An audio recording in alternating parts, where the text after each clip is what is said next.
name is Arpan Banerjee. I am a research scholar at the Department of East Asian Studies, University of Delhi, and academic counselor here at IGNOU. And today I will be beginning the paper Logistics Management. The code of this paper is BPAS 184. So I welcome you all to today's learning session. So let us begin this class today. So in this paper, in the first block which we are going to discuss today, we have a total of 4 units. The first unit, the name of this block is Introduction to Logistics Management. The first unit is pertaining to logistics concept, principles and forms. The second unit is pertaining to logistics management, conceptual framework, scope and importance. And the third unit, which we will be doing in the subsequent class, is pertaining to logistics and supply chain management, the interrelationship between the two. And finally, we have the fourth unit, which will be pertaining to logistics management cycle. So in today's class, we shall be dealing with the first 2 units. So let us begin today's class with the first unit, that is logistics concept, principles and forms. So as we all know that in any type of organization, the activities pertaining to the production and delivery of products and services assume extreme importance. So their design, acquisition, storage, movement, distribution, maintenance and several related aspects must be taken care of and managed. This being the first unit of the course on logistics management, we shall be introducing the concept of logistics, discuss its principles and forms. We shall be familiarizing you with certain terms and concepts that are important in the overall framework of the course on logistics management. In this course, the terms company, enterprise and firm are used interchangeably. So the term logistics is derived from the Greek term logos, which denotes order, and from the French word logor, that implies art of war, pertaining to movement and supply of armies, being the branch of military science concerned with the movement, supply and maintenance of troops. The origin of logistics is of a strictly military nature, and this discipline gained significance because of the importance of the study of the methodologies employed to guarantee the appropriate supply of provisions, ammunition and fuel to the troops, and in general to ensure the army the facility of moving and fighting in the most difficult conditions. In its all-inclusive sense, logistics covered those aspects of military operations that deal with: first, design, development, acquisition, storage, movement, distribution, maintenance, evacuation and disposition of materials. Also with the movement, evacuation and hospitalization of personnel, the acquisition or construction, maintenance, operation and disposition of facilities, and the acquisition or furnishing of services. So in business, logistics is the management of the flow of things between the point of origin and the point of consumption to meet the requirements of customers or corporations. The Babylonians were the first to create, in around 2000 BC, a military corps specialized in the supply, storage, transport and distribution of equipment for soldiers. So now if we talk about the development of logistics, the Industrial Revolution caused a sea change in logistics, as the advent of steam engine in 1765 made possible the mass production of goods. In 1801, there was a second important transformation in the form of assembly of products. The major problem of mass distribution of products was overcome with the second industrial revolution, with major innovations in transportation and communications.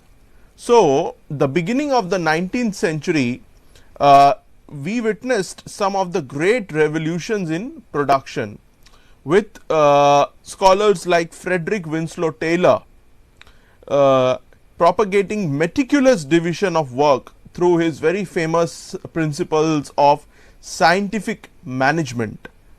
So, Frederick Winslow Taylor propagated meticulous division of work, and also we had the likes of Henry Ford, who created the mobile production lines, wherein instead of workers moving, the product came to the worker for production. So, that is what came to be known as the assembly line, which was initiated by the Ford Motor Company, motor vehicle company, under the leadership of Henry Ford, and then it was followed by many other companies. If you see, especially in the sector of logistics, the assembly line, it became a very important thing.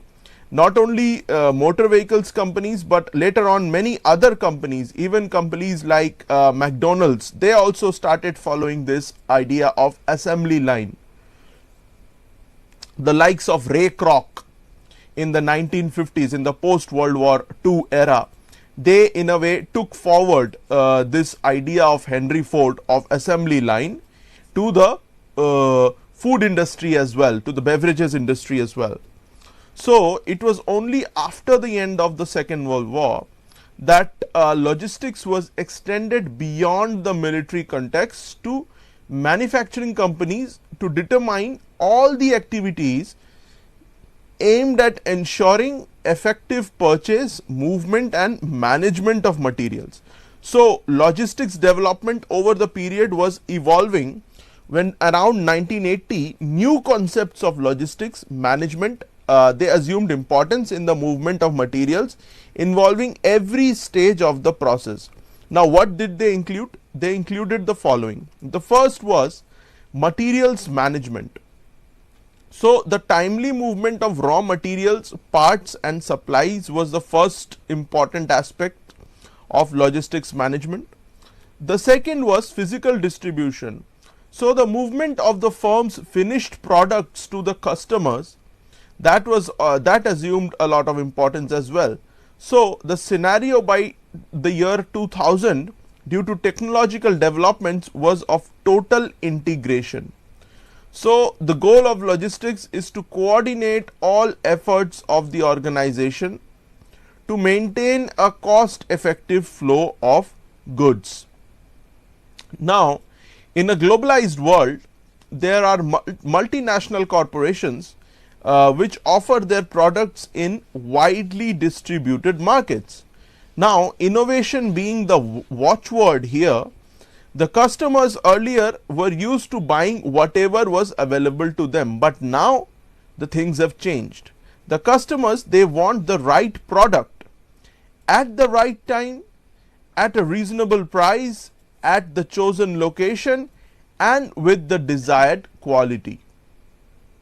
So, this is being accomplished with excellent operations and better logistics management.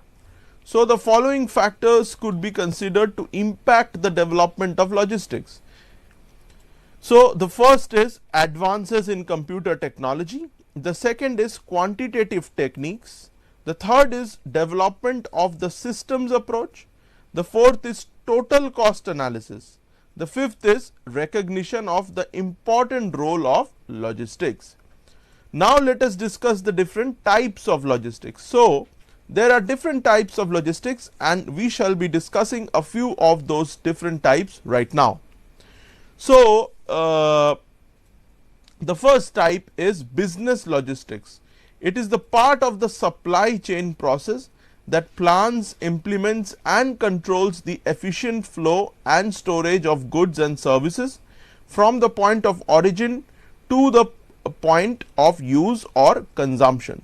So, the business logistics plans help in implementation and control the efficient effective flow of storage of goods, services and related information. So, this is designed to meet customer requirements. The second, as we have already discussed, is military logistics. It is the design and integration of all aspects of support for the operational capability of the military forces and their equipment to ensure readiness, reliability and efficiency.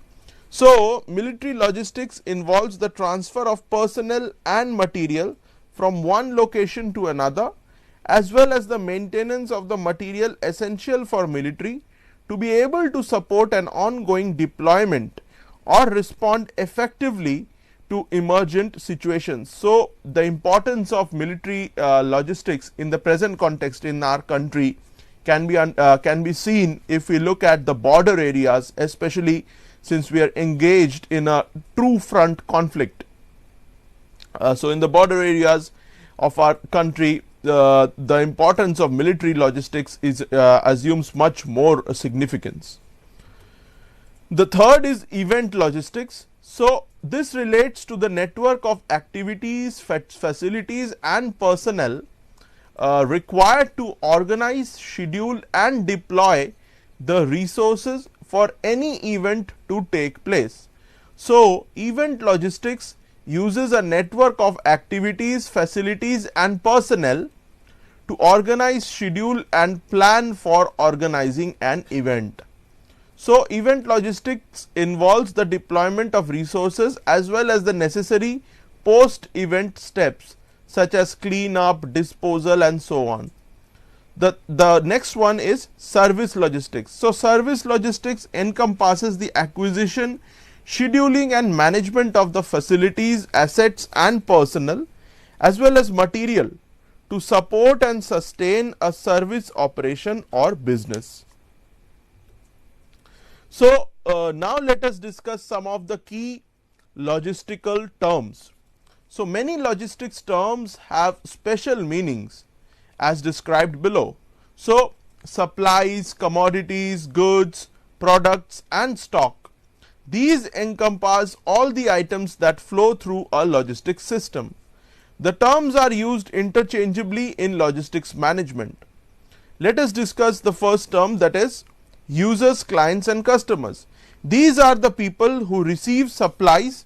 The terms are used interchangeably. User is a term familiar to those who collect information about new or continuing products. Client is a term often associated with receiver of the product or service. However, the people served are to be considered as customers, like in any commercial business.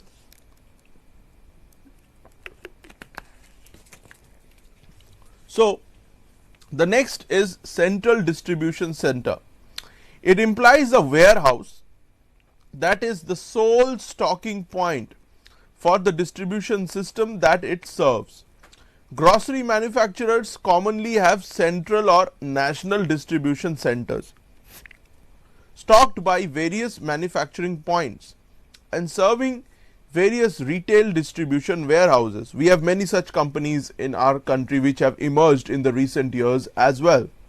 Companies like Blinkit and Zepto, these are the grocery manufacturers who commonly have a central or national distribution center where which are stocked by various manufacturing points and which serve various retailer distribution warehouses as well. The next is service delivery points. It connotes any facility where customers or users they receive supplies. So, service delivery points or SDPs are generally organizations or a facility being supplied with products. They are called SDPs because all these locations directly serve the customers. The next is inventory, a term which is used to describe all the goods and materials held by an organization for future sale or use. The next important term is pipeline. So, it refers to the pipeline refers to the entire chain of storage facilities and transportation links through which supplies move from the manufacturer to the customer. including port facilities, central warehouse, regional warehouse, district warehouses, all the distribution points and transport vehicles. In a logistics setting, the logistics system is often called a pipeline. So, this term was coined because the logistics system is in many ways like the pipeline that brings water into our homes. So, how is it similar to a pipeline? How is it similar to a pipeline? The logistics system, like a water pipeline, has tanks, that is warehouses for storing water, that is products, until they are needed. So, like a tank stores water, a logistic pipeline, it stores products until those products are needed by the customers. The second way in which logistics sector it resembles, or a logistics systems resembles a pipeline, is that is pertaining to the transportation links. So, like pipes, they are also part of a pipeline. Unlike a water pipeline, which is usually continuous, a health logistic pipeline requires transportation to move supplies periodically from one warehouse to another. The second is lead time. So, this is the time between the order of new stocks and when it is received and available for use. When logistics managers evaluate how well a logistics system is meeting the demands, they measure the lead time and try to reduce it. So, that is why what major companies are trying to do, if we see in the current context in our country as well. So, the goods, they should reach the customers at the right time, in the shortest time possible. So, in calculating lead time, it is important to include the total time up to when the stock is available for use. So, depending on the system, lead time can be few hours or several months. It depends on the speed of deliveries, availability of transport, and so on. The next, we will be discussing about the role and function of logistics in an organization. So, the role of logistics is clearly much greater than just distribution of products, that we have already seen. It ranges from the purchase of raw materials, inventory management, to production management, operations control, which includes inventory, quality distribution and transportation. It also includes demand management as well, which is also termed as forecasting, and it also includes long term planning. It includes facility location, project management, all these are part of long term planning. Moving on, logistics is also important in the service sector as well, like distribution of water and gas, like postal services. That also is a very important sector where logistics assume very important significance as well. Urban solid waste collection, that is also where logistics plays a very important role. Maintenance of roads and electricity networks, and post sales activities of manufacturing companies. Hence, it is also the discipline that studies the functional activities determining the flow of materials along with its relative information in any business, from their origin at the suppliers up to the delivery of the finished products to the customers and to the post sale service. So, the logistics concept, it includes the following. First, it includes customer satisfaction. Now, customer satisfaction, it includes suppliers, intermediate customers and final customers. The second aspect of the concept of logistics, it is pertaining to integrated efforts through product, price, promotion and place or distribution. So, the company, it profits by the way of maximizing long term profitability and lowest total cost given an acceptable level of customer service. Now, let us discuss the systems approach to logistics. Let us discuss some of the concepts, principles and forms of the systems approach to logistics. So, the concept of logistics is based on the systems approach. The flow of material from a supplier to a manufacturing plant and finally to the end customer is viewed as a single chain, ensuring efficiency and effectiveness in a sequential activities to achieve the objective of customer satisfaction at a reduced cost. So, customer satisfaction is the ultimate objective and also cost reduction, so that the company which is operating the logistics management, it can earn a profit. So, all the activities of material movement across the business process are interdependent and they need close coordination to be managed as a system and not as a functional divisions. These functional areas of logistics, they consist of the following. So, first it consists of information flow. This is needed to order, check, process and coordinate. The second aspect is warehousing, which includes material storage, load utilizing and material handling, size selection and network planning, order picking and filling and dispatch documentation.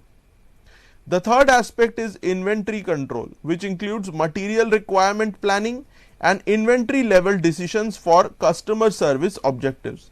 The fourth aspect is packaging, which is important for handling and damage prevention, communication and intermodal transportation. The next aspect is transportation, which is pertaining to route planning, mode selection and vehicle scheduling. The concept of logistics is based on a total systemic view of the multitude of functions in movement of materials and goods from sources of supply to users. It entails management to think in terms of managing the total systems rather than just one part of it. So, now we will be discussing the logistics principles, activities and classification. So, logistics management aims to facilitate the flow of material across the supply chain of an enterprise to cost effectively make available the right product at the right place at the right time. Logistics must achieve the two crucial goals of customer satisfaction and making available products at least cost. This is possible only when all the logistics functions are working as a unified system to achieve the common goal. So, now let us discuss the principles of logistics. Initially, logistics was considered a custodial activity, with storekeepers being the custodians of stored supplies. This view has changed, with logistics concerned with the efficient movement of materials to the customers. The central principles of logistics are given as the 7 rights of logistics. Now, what are these 7 rights of logistics? Let us discuss. So, they encompass the movement of, first, the right materials / products, so that always the product or service required at the time must be made available.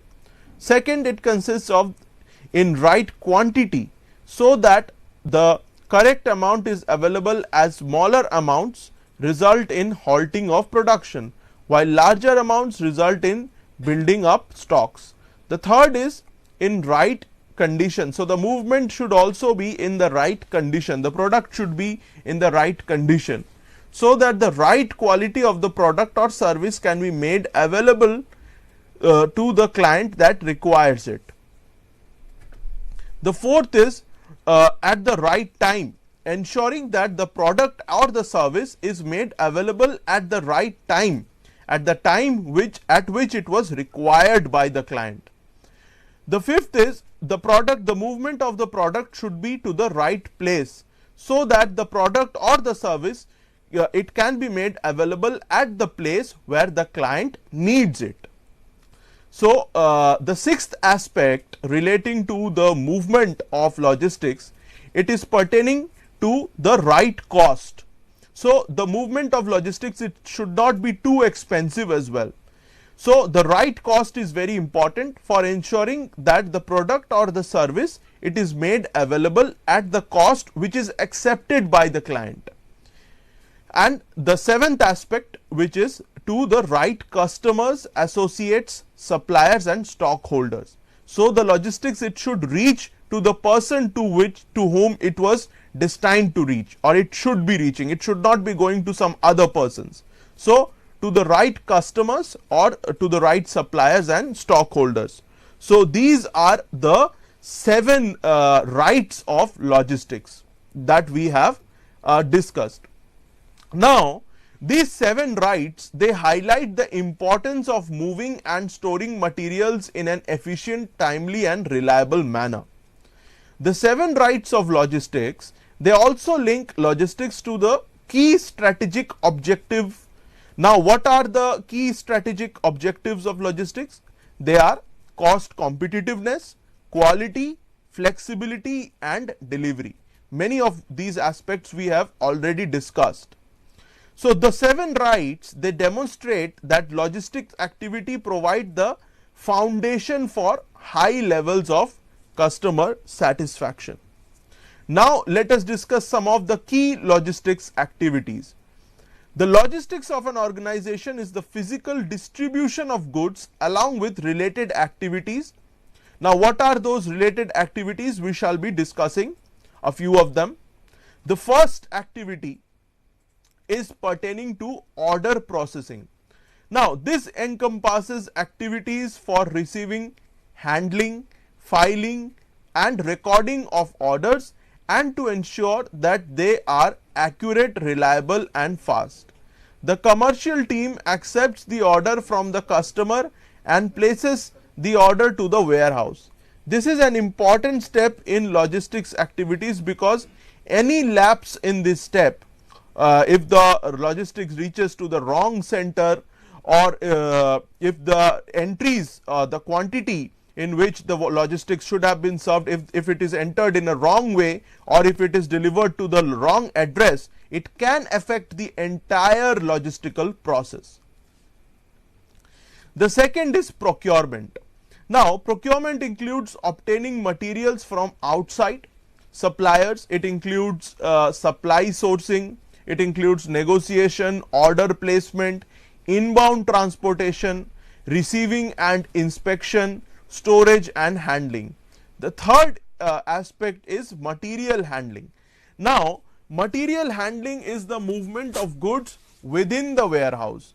It involves handling the material in such a way that the warehouse can process the orders efficiently. It is important to properly arrange the material within the warehouse to facilitate easy movement and dispatch. Material handling systems are generally mechanized, semi-automated or automated systems. The fourth aspect is warehousing. Warehousing is the storing of finished goods until they are sold. The manufacturing activity for large companies might be at one point, but the distribution could be across the world.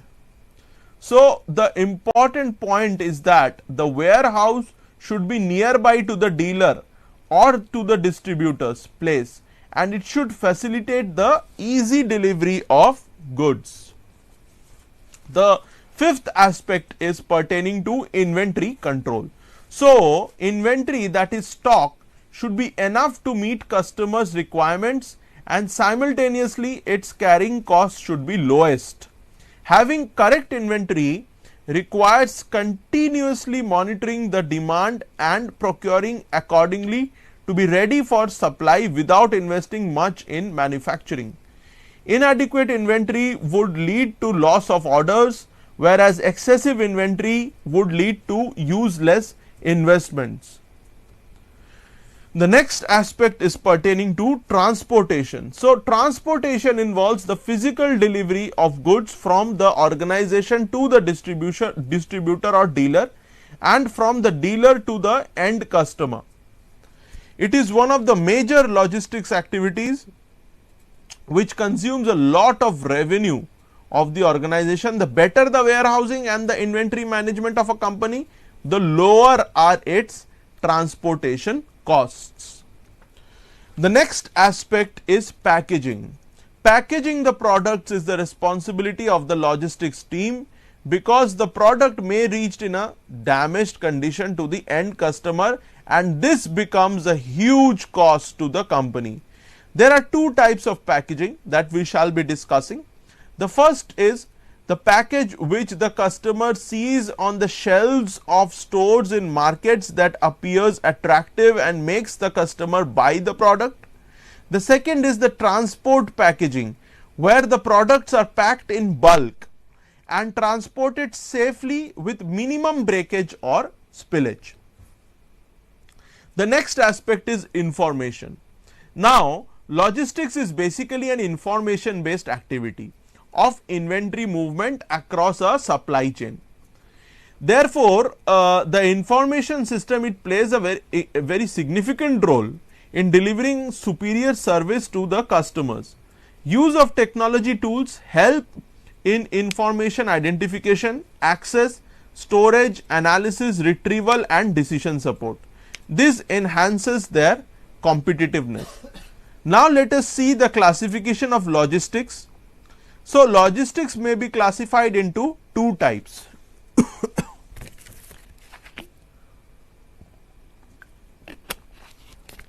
The first is inbound or upstream logistics. Inbound or upstream logistics, it connotes the activities which are related to sourcing, acquiring, receiving, storing and delivering the raw materials and parts to the product or service department. So, that is the inbound or upstream logistic. It is part and parcel of the operations for a manufacturing firm. There is need for smooth and cost effective inflow of materials and other inputs that are needed in the manufacturing process from suppliers to the plant.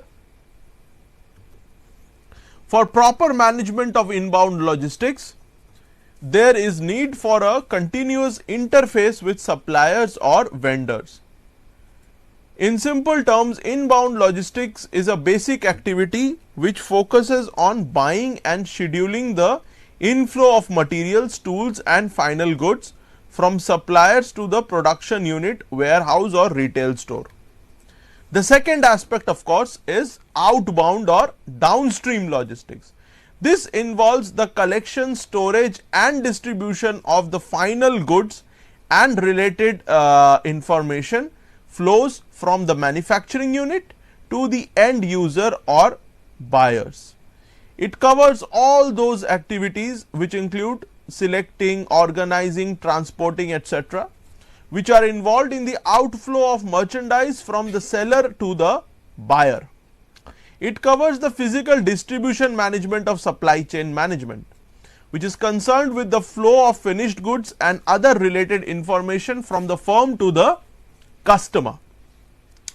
For proper management of outbound logistics, there is need to maintain a continuous interface with transport operators and channels of distribution. Now, let us see some of the operating objectives of logistics. So, we have discussed so far the 7 rights of logistics, the different aspects of logistics management, the different processes that are involved in the logistics management. Now, we will be discussing some of the operating objectives of logistics. Why is the logistics operated? What is the objective behind that? That we shall be discussing. So, the primary objective, the primary operating objective is to move the inventory effectively and efficiently to extend the desired level of customer service at least cost. In terms of logistics management, each firm must simultaneously achieve at least 6 different operational objectives. These operational objectives, which are the primary determinants of logistical performance, include: first, rapid response; minimum variance, minimum inventory, movement consolidation, quality and life cycle support. So, the first we shall be discussing is rapid response. Now, rapid response is concerned with a firm's ability to satisfy customer service requirements in a timely manner. Information technology has increased the capability to schedule the logistics operation to the desirable time and then accomplish rapid delivery of required inventory. The result is elimination of excessive inventories traditionally stocked in anticipation of customer requirements. The second is minimum variance. So, when we talk about minimum variance, variance is any unexpected event that disrupts system performance. Variance may result from any aspect of logistical operations. Delays in expected time of customer order and an unexpected disruption in manufacturing, goods arriving in a damaged condition to the customer's location or delivery to an incorrect location all result in a time disruption in operation that must be resolved. Information technology in present times plays a key role in this area. To the extent that variances are minimized and logistical productivity is improved because of economical operations. Thus, the basic objective of overall logistical performance is to minimize variance. The second is minimum inventory. Inventory as an asset has capital costs associated with it. The objective is to reduce and manage inventory to the lowest possible level while simultaneously achieving desired operating objectives. The third is movement consolidation. One of the most significant logistical costs is transportation. Transportation cost is related to the type of product, size of shipment and distance. Many logistical systems that focus on premium service depend on high speed and small shipment transportation. Premium transportation is typically of high cost. To reduce transportation cost, it is desirable to achieve movement consolidation. Generally, the larger the overall shipment and the longer the distance it is transported, the lower is the transportation cost per unit. So, in India, the dedicated freight corridor that has recently been constructed, the north-south corridor and the east-west corridor, that forms a very important part of this movement consolidation, which has facilitated faster transportation of logistics. The next is quality improvement. Maximizing customer satisfaction is the key objective of any company. A fifth logistical objective is to seek continuous quality improvement.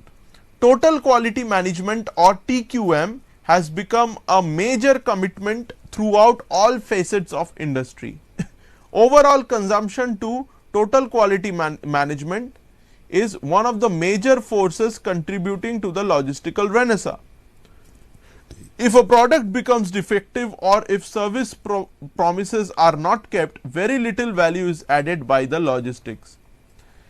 Now, let us discuss the sixth aspect, which is pertaining to life cycle support. The final logistical design objective is life cycle support. Few items are sold without some guarantee that the product will perform as advertised over a specific period. Product recall is a critical component resulting from increasingly rigid quality standards, product expiry date and responsibility for hazardous consequences. We come across cases where a company does a product recall. In India, there have been cases of automobile companies recalling cars to ensure certain quality specifications. Return logistics requirements also result from the increasing number of laws prohibiting disposal and encouraging recycling of beverage containers and packaging materials. Now let us discuss some of the logistical forms. So logistics can be split into 5 forms or types. They are procurement logistics, production logistics, sales logistics, recovery logistics and recycling logistics. Each of this is explained below. Procurement logistics entails procuring raw materials and parts. Procurement logistics is the flow of goods when the raw materials and parts necessary for manufacturing are procured from suppliers. The second is relating to production logistics. Production logistics includes materials management, product management and shipping. It is the flow of goods that includes the management of procured parts and materials, distribution inside a factory, product management, packaging and shipping to warehouse. The third is sales logistics. Sales logistics is for delivery of products from warehouse to wholesalers, retailers and consumers. It typically transfers from delivery centers and logistics warehouses to distribution points such as wholesalers and retailers. Now direct delivery also makes up a large amount of this volume due to online shopping and e-commerce. The next is higher efficiency and transportation. In transportation and delivery and shrinking inventory are indispensable for delivering the necessary goods to the people in the necessary quantities and at the necessary time. This also contributes to improving customer satisfaction. The fourth aspect is recovery or reverse logistics. Recovery or reverse logistics is important for recovering and recycling products, containers and packaging. Recovery logistics is the flow that recovers and recycles products, containers and packaging that have fulfilled their role. So now the fifth aspect is recycling logistics. Recycling logistics is concerned with recovering and recycling the recyclable products and containers and like recovery logistics. These involve recovering and recycling empty cans, plastic bottles and old paper containers, packaging materials, old computers and inkjet cartridges. Global companies have several logistical systems for selecting, procuring and distributing supplies to clients. Often different products manage and distribute supplies for their own type, which are called vertical logistics because they are managed by separate management units at the central level. A vertical system is a logistic system that supplies and manages products for only one type of product. Many companies have been moving away from having several vertical logistics systems towards having just one system, which is integrated, that distributes supplies for all products. Vertical and integrated systems each have their own advantages and disadvantages. Depending on the company requirements and nature of operations, it has to be adopted. Purpose of a logistics system is to supply the right goods in right quantities in the right condition to the right place at the right time and at the right cost. From its largely military origins, logistics has accelerated into becoming one of the key business issues of the day, presenting formidable challenges for managers. Logistics is a cross-functional subject, drawing on contributions from marketing, finance, operations and corporate strategy as part of a business process. So logistics, it extends beyond the boundaries of the organization into the supply chain, requiring coordination of the movement of materials and information between many business processes. This leads to the logistics management process that begins with raw material accumulation to the final stage of delivering goods to the destination. By adhering to customer needs and industry standards, logistics management facilitates process, strategy, planning and implementation. Logistics management includes both physical distribution and physical supply. So we are done with the first unit.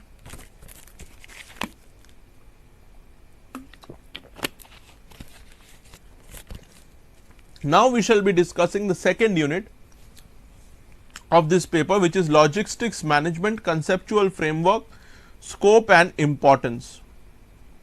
The term logistics includes multitude of functions in movement of materials and goods from source of supply to the users. The management of logistics calls for effective planning, execution, controlling and coordinating several activities. Its scope is wide, that involves processing of orders, maintenance of inventory, transportation, materials handling and packaging. This unit acquaints the learners with the conceptual framework of logistics management, its scope and importance. It familiarizes the learner with certain key concepts in the realm of logistics management. Now let us discuss the conceptual framework of logistics management. Logistics management is an integrating function which coordinates and optimizes all logistics activities as well as integrates them with other functions including marketing, sales, manufacturing, finance and information technology.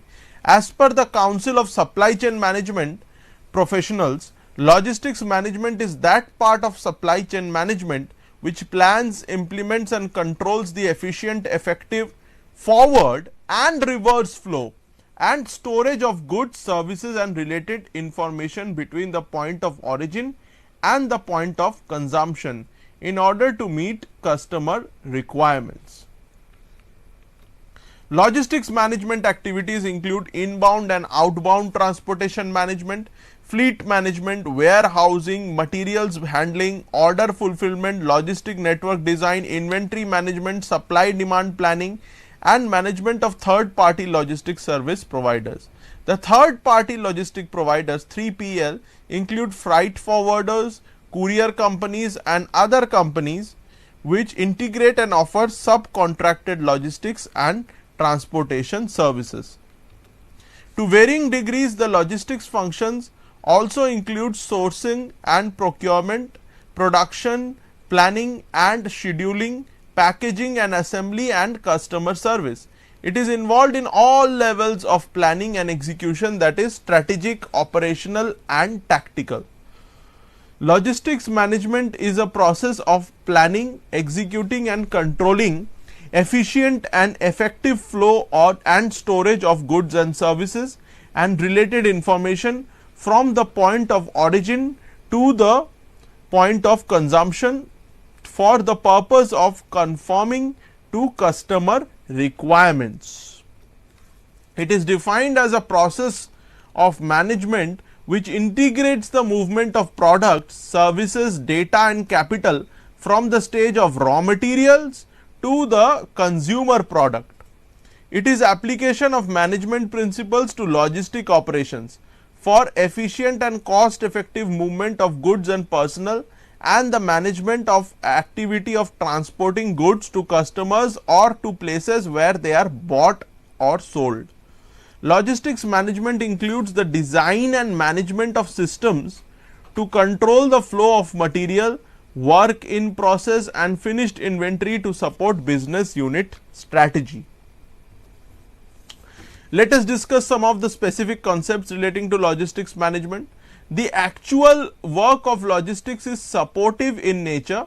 Logistical support is necessary for manufacturing and marketing operations. The concept of logistics is based on a total systemic view of the multitude of functions in movement of materials and goods from sources of supply to users.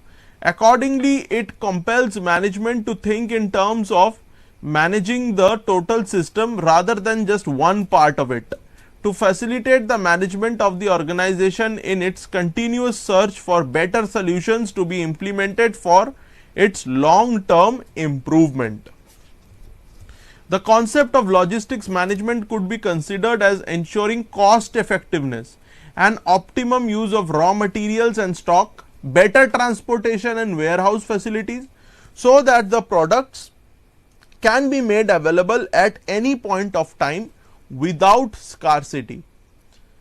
Now, various logistics management concepts could be combined into the concept of total logistics management with excellence and continuous improvement for achieving a competitive advantage. Some of the specific concepts and assumptions for better logistics management are briefly discussed below. So, the first is lean logistics management. Lean logistics management is a business management philosophy that considers the expenditure on resources utilized for the achievement of any goal other than the creation of value for the end customer.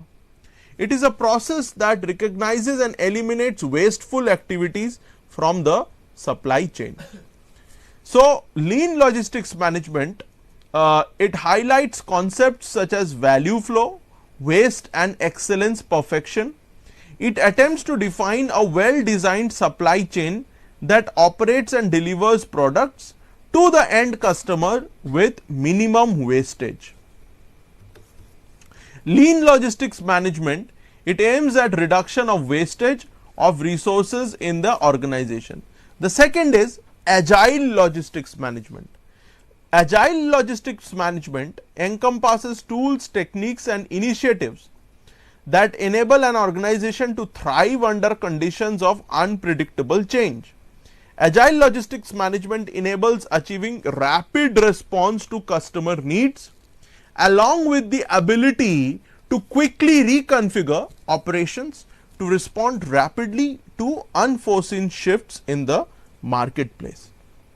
Agile logistics management, it may incorporate mass customization concepts to satisfy unique customer requirements, and it also includes the ability to react quickly to technical or environmental exigencies. Now, agile logistics management is concerned with doing things quickly, saving costs and also being responsive to market demands, maintaining flexibility and high productivity. Whereas lean based management concentrates on generating maximum output value by reducing waste. Agile management focuses in increasing efficiency and flexibility to adjust to the customer needs as quickly as possible. So, we have seen the difference between lean management, lean logistics management and agile logistics management. These are the two systemic concepts that we have discussed so far.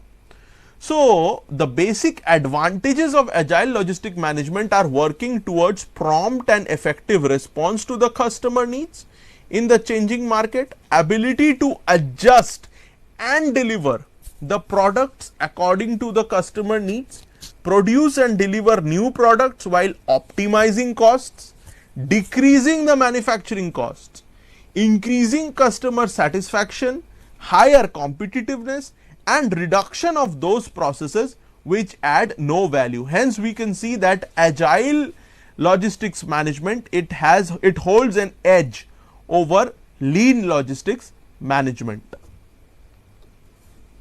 Now, the third type of logistics management is resilient logistics management. So, resilient logistics management concept is a constantly developing branch in management studies. It is defined as the system's ability to return to its initial state or a new or desired state after the elimination of unproductive or negative processes that influence the system. The resilience is strongly related to risk within the entire supply chain and enterprise. The four key pillars of resilience logistics management are visibility, flexibility, collaboration and control. Now, we are going to discuss green logistics management. Green logistics management concept is pro-ecological and directly stems from the deteriorating environmental conditions reflected in lower supply of raw material, excessive waste and increased pollution levels. So, green logistics management is very much related to the concept of sustainable development. So, it is a natural consequence of the evolutionary change in manufacturing companies which replaced a reactive approach to environment management, so companies, they have replaced a reactive approach to environment management with a more proactive approach. So, green logistics management, it is in line with Sustainable Development Goal 12, which is adopting sustainable production and consumption patterns. Green logistics describes all attempts to measure and minimize the ecological impact of logistical activities of organization. Now, what are the characteristics of green logistics? They are reduce, reuse and rework. Refurbish, reclaim, recycle, remanufacture. So, green logistics, which as we discussed is in line with Sustainable Development Goal 12, that is adopt sustainable production and consumption patterns which reduce wastages. So, it is also in line with Sustainable Development Goal 13 as well, which talks about take urgent steps to combat climate change and its impact. So, green logistics management, it wants to contribute to tackling climate change. So, green logistics management concept, it blends environment management and logistics management. This focuses on multiple approach to product design, which takes into consideration issues of environmental risk management, occupational health and safety, rational materials use or waste reduction. So, the reduction of waste is a very important aspect in green logistics management.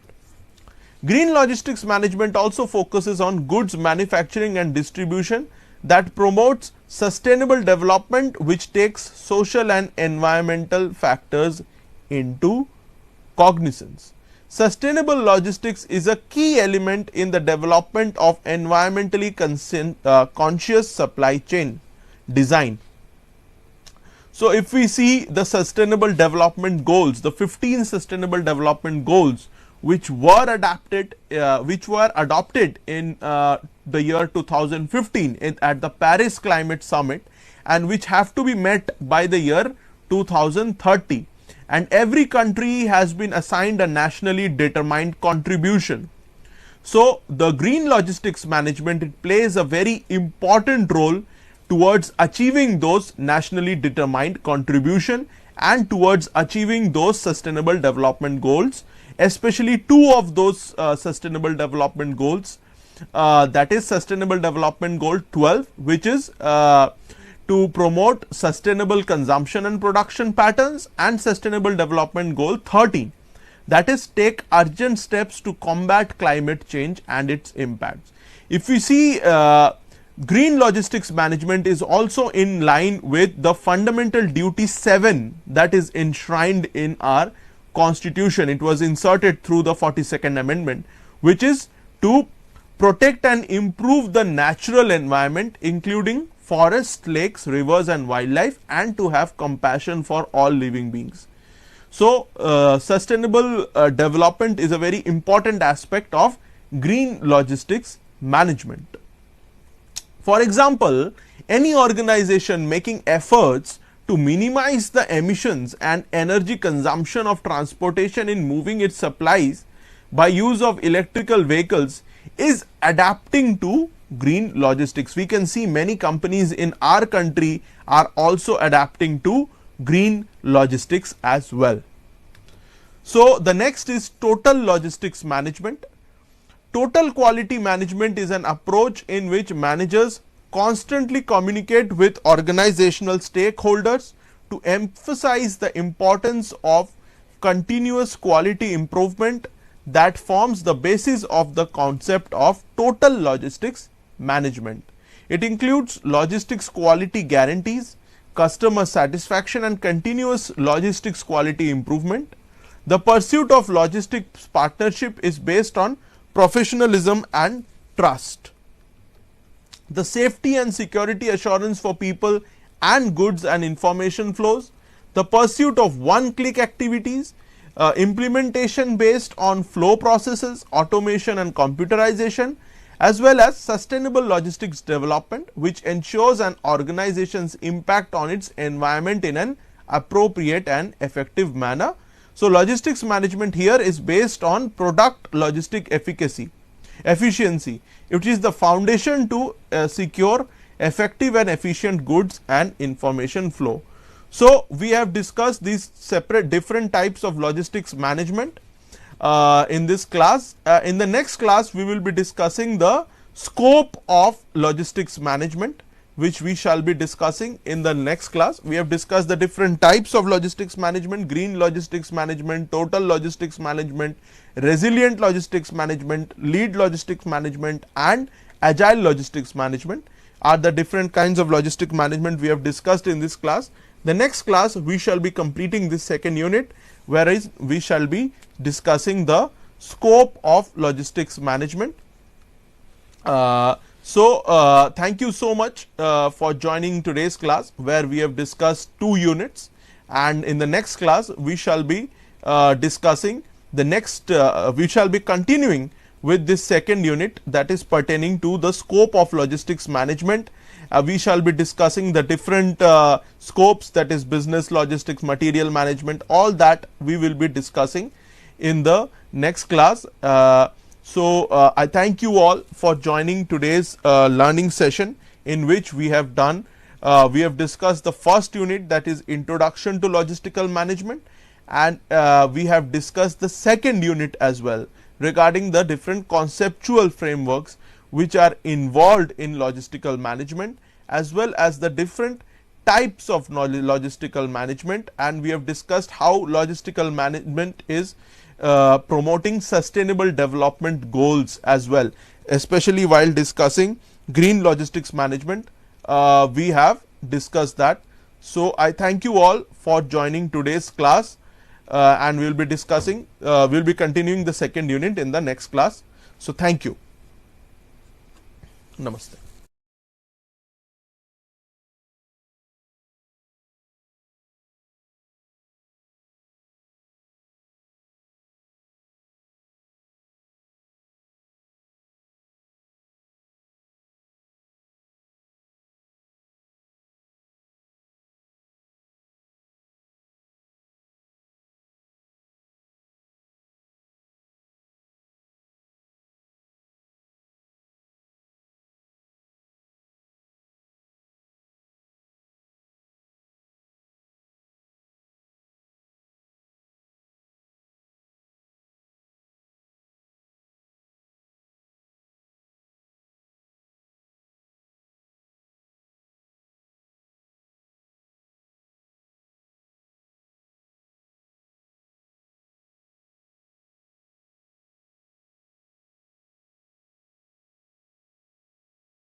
University bachelor of హిస్టరీలో BHIEలో 144 మరి traditions of history writing in ఇండియాలో 15th యూనిట్లో మరి Greek, Chinese, Arab, Persian వృత్తాంతాలు ఈరోజు మనం తెలుసుకుంటాము. మరి భారతీయ చరిత్ర రచనా శాస్త్రానికి మరి యొక్క గ్రీకులు, చైనీస్లు, అరబ్బులు, పర్షియన్లు అందించినటువంటి వాళ్ళ యొక్క వృత్తాంతాలను పరిశీలిస్తాం. మరి మెయిన్గా గ్రీకులు, చైనీయులు వీళ్ళంతా మరి ప్రయాణికులుగా, వ్యాపారులుగా, మరి తత్వవేత్తలుగా, ఫిలాసఫర్స్గా మరి భారతదేశాన్ని సందర్శించడానికి వాళ్ళ యొక్క మత వ్యాప్తి కొరకై మరి వివిధ విధాలుగా భారతదేశాన్ని సందర్శించడం జరిగింది. మరి వీరు సందర్శించినటువంటి దానిలో వాళ్ళ యొక్క రచనలు అంటే బయోగ్రఫీలు కానీ వాళ్ళ అక్కడ ఉన్నటువంటి విశేషాలు, వింతలు కానీ మరి చెప్పడం జరిగింది. మనం రచనా శాస్త్రానికి తీసుకునే ముందు వీటిని మిగతా వాటితోటి కంపేర్ చేసుకొని తీసుకోవాల్సి ఉంటుంది. ఎందుకంటే స్థానికంగా ఆ భాష మరి వాళ్ళకు ప్రాబ్లం కావచ్చు, కాబట్టి కొన్ని వింతలు, విశేషాలు వాటిని కూడా వాళ్ళు చేర్చి ఉండవచ్చు, కాబట్టి ఊహాగానాలను కొన్ని చేర్చి ఉండవచ్చు. కాబట్టి వాటిని మనం విమర్శనాత్మకంగా పరిశీలించి వాటిని మనం మిగతా వాటితోటి కంపేర్ చేసుకొని నా తర్వాతనే వాటిని తీసుకోవాల్సి ఉంటుంది. మనకు ముఖ్యంగా ఈ రచనా శాస్త్రానికి మెయిన్గా మనకు గ్రీకులను కనుక తీసుకున్నట్టయితే మరి గ్రీకు రచయితలు మనకు ప్రాచీన కాలం నుండి గ్రీకులకు మనకు సత్సంబంధాలు ఉన్నాయి, వ్యాపారుల ద్వారా సత్సంబంధాలు ఉన్నాయి. మరి జాగ్రఫికల్ కండిషన్స్ గురించి కూడా వాళ్ళు రచనలు సాగించడం జరిగింది. మరి మెయిన్గా ఈ యొక్క గ్రీకులు ఆర్కియన్స్ అనేటువంటి అతడు ఇండికే అనేటువంటి తన యొక్క గ్రంథంలో అలెగ్జాండర్ ద్వారా వచ్చి ఇక్కడ ఉండేటువంటి విశేషాలను, వింతలను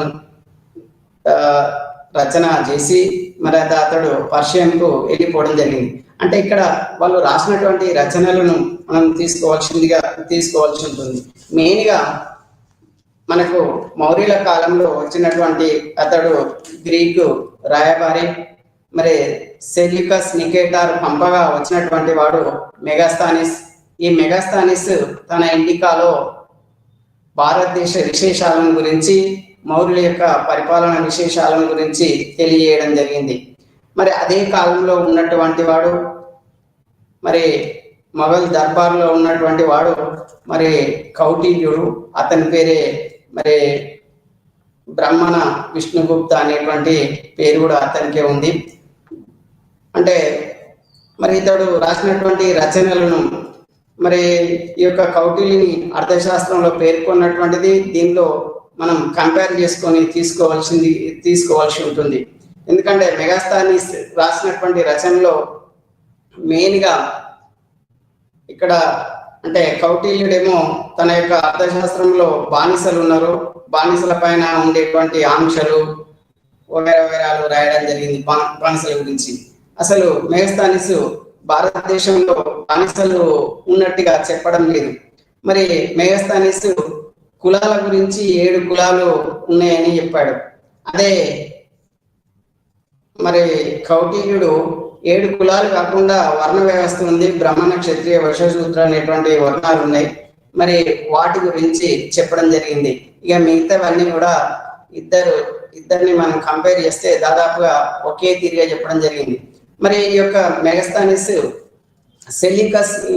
సెల్యూకస్ నికేటారు అలెగ్జాండర్ తర్వాత మరి అలెగ్జాండర్ చనిపోయిన తర్వాత తన సైనికాధ్యక్షుడు అయినటువంటి వాడు సెల్యూకస్ నికేటార్కు మన భారత భూభాగాలను పంపకంలో అతనికి రావడం జరిగింది. కాబట్టి అతడు భారతీయ ప్రదేశాలను అంటే అలెగ్జాండర్ యొక్క భూభాగాలను పరిపాలించడానికి మరి నియుక్తుడైనటువంటి సైనికాధ్యక్షుడు ఒక రాజుగా నియుక్తుడు కావడం జరిగింది. అంటే సెల్యూకస్ నికేటారు మరి క్రీస్తు పూర్వం 305లో భారతదేశం పైన దాడి చేయడం జరిగింది. మరి ఆనాడు ఉన్నటువంటి చంద్రగుప్త మౌర్యుడు సెల్యూకస్ నికేటార్ను ఓడించడం జరిగింది. మరి ఇద్దరి మధ్యన ఒప్పందం జరిగి సింధు అవతలి ప్రాంతాన్ని కూడా మరి ఈ యొక్క మౌర్య చంద్రగుప్తునికి ఇస్తూ ఇవ్వడమే కాకుండా తన యొక్క కుమార్తెను హెలెన్ను ఇచ్చి మ్యారేజ్ చేసినట్టుగా మనకు అక్కడి గ్రంథాలలో తెలుస్తుంది, స్థానిక గ్రంథాలలో తెలుస్తుంది. అంటే ఇక్కడ డాటర్ని ఇవ్వడమే కాకుండా హెలెన్ ఇవ్వడమే కాకుండా మరి రాయబారిని పంపడం జరిగింది. ఆ రాయబారే మరి మెగాస్థానిస్. ఆ మెగాస్థానిస్ రాసినటువంటి గ్రంథమే ఇండికా. అంటే ఇక్కడ చూసినవి విన్నవి అన్నిటినీ గ్రంథస్థం చేయడం జరిగింది. అంటే ఇక్కడ మెగాస్థానిస్ భారతదేశంలోని విశేషాలను వింతలను మరి రాజధాని నగరంలోని వాటిని కూడా చెప్పడం జరిగింది. అంటే ఇక్కడ మెయిన్గా మరి ఈ యొక్క రాజధాని నగరాన్ని తీసుకుంటే అతడు రాజధాని నగరం పాటలీపుత్రం ఎలా ఉందో చెప్పడం జరిగింది. అంటే 13 మైళ్ళ వెడల్పుతోటి అంటే పొడవుతోటి మరి 2.5 కిలోమీటర్లతోటి ఉంది. అంటే 13 కిలోమీటర్ల పొడవుతోటి 2.5 కిలోమీటర్ల వెడల్పుతోటి ఉన్నట్టుగా అతడు చెప్పడం జరిగింది. అంతేకాకుండా దానిలో 570 అంటే గోపురాలు ఉంది. మరి దీన్ని ఈ యొక్క ప్రాంతాన్ని పాలిబోత్రు అన్నం అంటే ఎక్కువ ద్వారాలు ఉన్నటువంటి నగరమని అర్థం. కాబట్టి మరి 64 ద్వారాలు ఉన్నట్టుగా అతడు చెప్పడం జరిగింది. అంటే ఇది మిగతా ప్రాంతాల కంటే పెద్ద పట్టణంగా గుర్తించడం జరిగిందని తెలుస్తుంది మనకు. అంటే ఇక్కడ మనకు ఇతడు సందర్శించినటువంటి ప్రాంతాలను కనుక తీసుకున్నట్టయితే మరి ఈ యొక్క ఈ భారతదేశంలో ఉండి తాను ఆస్థానంలో ఉండి పాటలీపుత్రంలో ఉండి మరి ఇక్కడ స్థానిక భాషను తెలుసుకొని మరి రాసినటువంటి రచనలు మరి ఇవే కాకుండా మరి ఇతడు మరి ఇక్కడి విశేషాలను అంటే సాంఘిక ఆర్థిక పరిస్థితులను కూడా తెలియజేయడం జరిగింది. మరి ఇవే కాకుండా సైన్యాన్ని భారతదేశ సైన్యం మూరుల యొక్క సైన్యాన్ని కూడా తెలపడం జరిగింది. అంటే సైన్యానికి ఒక కమిటీని ఏర్పాటు చేయడం జరిగిందని 30 మందితో ఒక కమిటీ, ఒక్కొక్క కమిటీలో మరి 5 సభ్యుల చొప్పున 6 కమిటీలు ఉన్నాయని. అంటే ఇక్కడ 6 కమిటీలు ఇవంటే అంటే గుర్రాల పైన మరియు రథాల పైన మరి ఏనుగుల పైన మరియు నౌకాదళం పైన పాదాది దళం పైన సేవలు అందించడానికి సర్వీస్ చేయడానికి ఈ యొక్క 6 భాగాలుగా విభజించడం జరిగింది. మరి ఇదే కాకుండా మరి పాటలీపుత్రం పట్టణాన్ని పరిపాలించడానికి అక్కడ కూడా సేమ్ ఇదే పద్ధతిలోనే మరి 30 మందితోటి ఒక కమిటీని వేసి ఆ కమిటీలో ఒక్కొక్క కమిటీకి మరి 5 సభ్యుల చొప్పున మరి 6 కమిటీలను వేయడం జరిగింది. అంటే జనన మరణాలను లెక్క చేయడానికి మరి పన్నులను వసూలు చేయడానికి ఒక కమిటీ మరియు విదేశీయులకు రక్షణ కల్పించడానికి ఒక కమిటీ, ఈ విధంగా 6 కమిటీలను వేయడం జరిగింది. అంటే ఇక్కడ వాటిపైన ఒక అధ్యక్షుడిని మరి నియమించడం జరిగింది. అంటే దీన్ని బట్టి ఆ పరిపాలన విధానం ఎలా ఉంది అనేటువంటిది తెలుస్తుంది. మరి ఇదే కాకుండా మెయిన్గా బానిసల గురించి మరియు ఇతడు బానిసలు లేరు అన్నట్టు చెప్పడం జరిగింది. అదే కౌటిల్యుడేమో బానిసలు ఉన్నట్టుగా చెప్పడం జరిగింది. మరి ఇది ఇతమిద్దంగా మనకు ఈ రాయబారి రాసినటువంటి దాన్ని మనం కొంచెం తగ్గించి తీసుకోవాల్సినటువంటిదిగా ఉంటుంది. మరి ఇప్పుడే కాకుండా మరి భారతదేశానికి వచ్చినటువంటి ఆ గ్రీకులు ఇంకా చాలా మంది భారతదేశాన్ని గురించి చెప్పడం జరిగింది.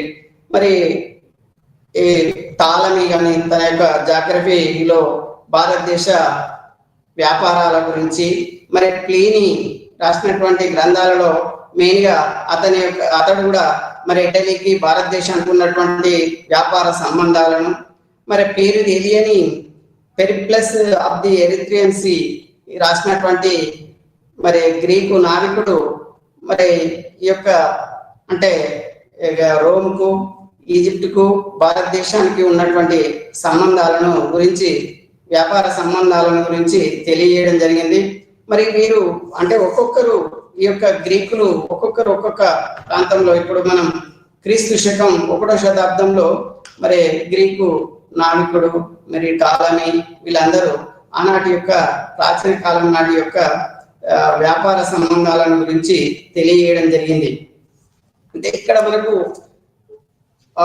గ్రీకులకు మనకు ఉన్నటువంటి సంబంధాలు దాన్ని బట్టి మనకు అర్థమవుతుంది.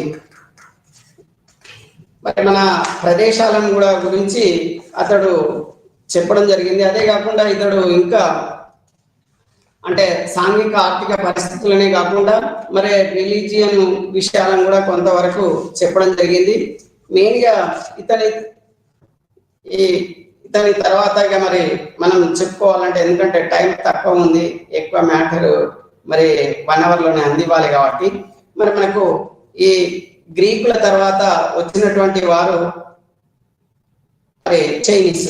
మరి చైనీస్లలో ఒకరి ముగ్గురు గురించి మెయిన్గా, దానిలో 2 గురించి మెయిన్గా మరి 4 ఎంతో మంది ఉన్నారు. దానిలో చెప్పుకోదగ్గ వారు ఎవరంటే మరి పాహియాన్.